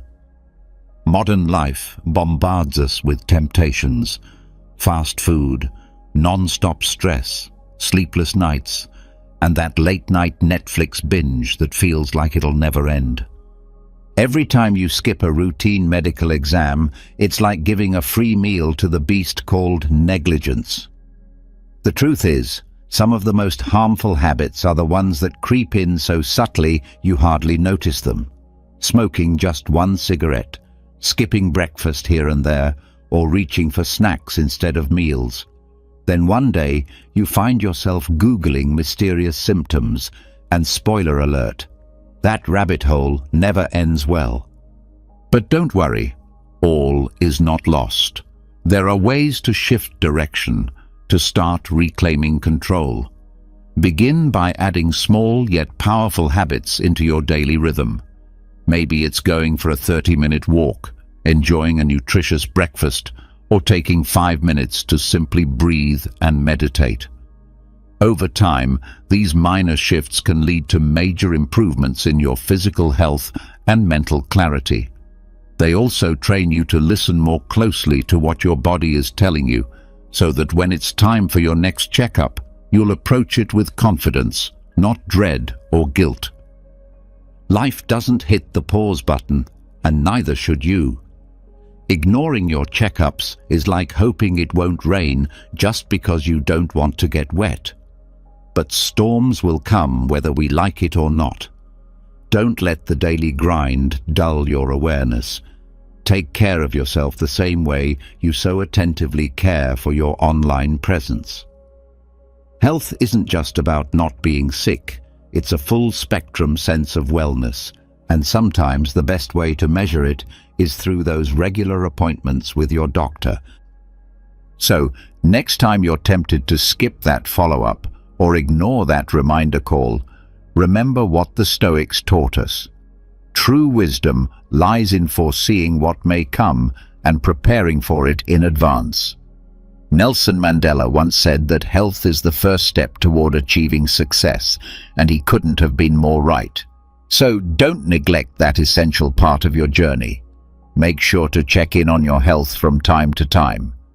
If you've made it this far, I want to hear from you. Drop a comment that says, "Health is the most precious asset." I'd love to hear your positive stories and how staying on top of your health has changed your life. Don't forget to subscribe, hit that notification bell, and comment to help others find this kind of content. It keeps us motivated to create more value-packed videos for people like you. Be sure to watch the last 2 videos we've recommended, and from the bottom of my heart, thank you for your time and your support. I'll see you in our next adventure.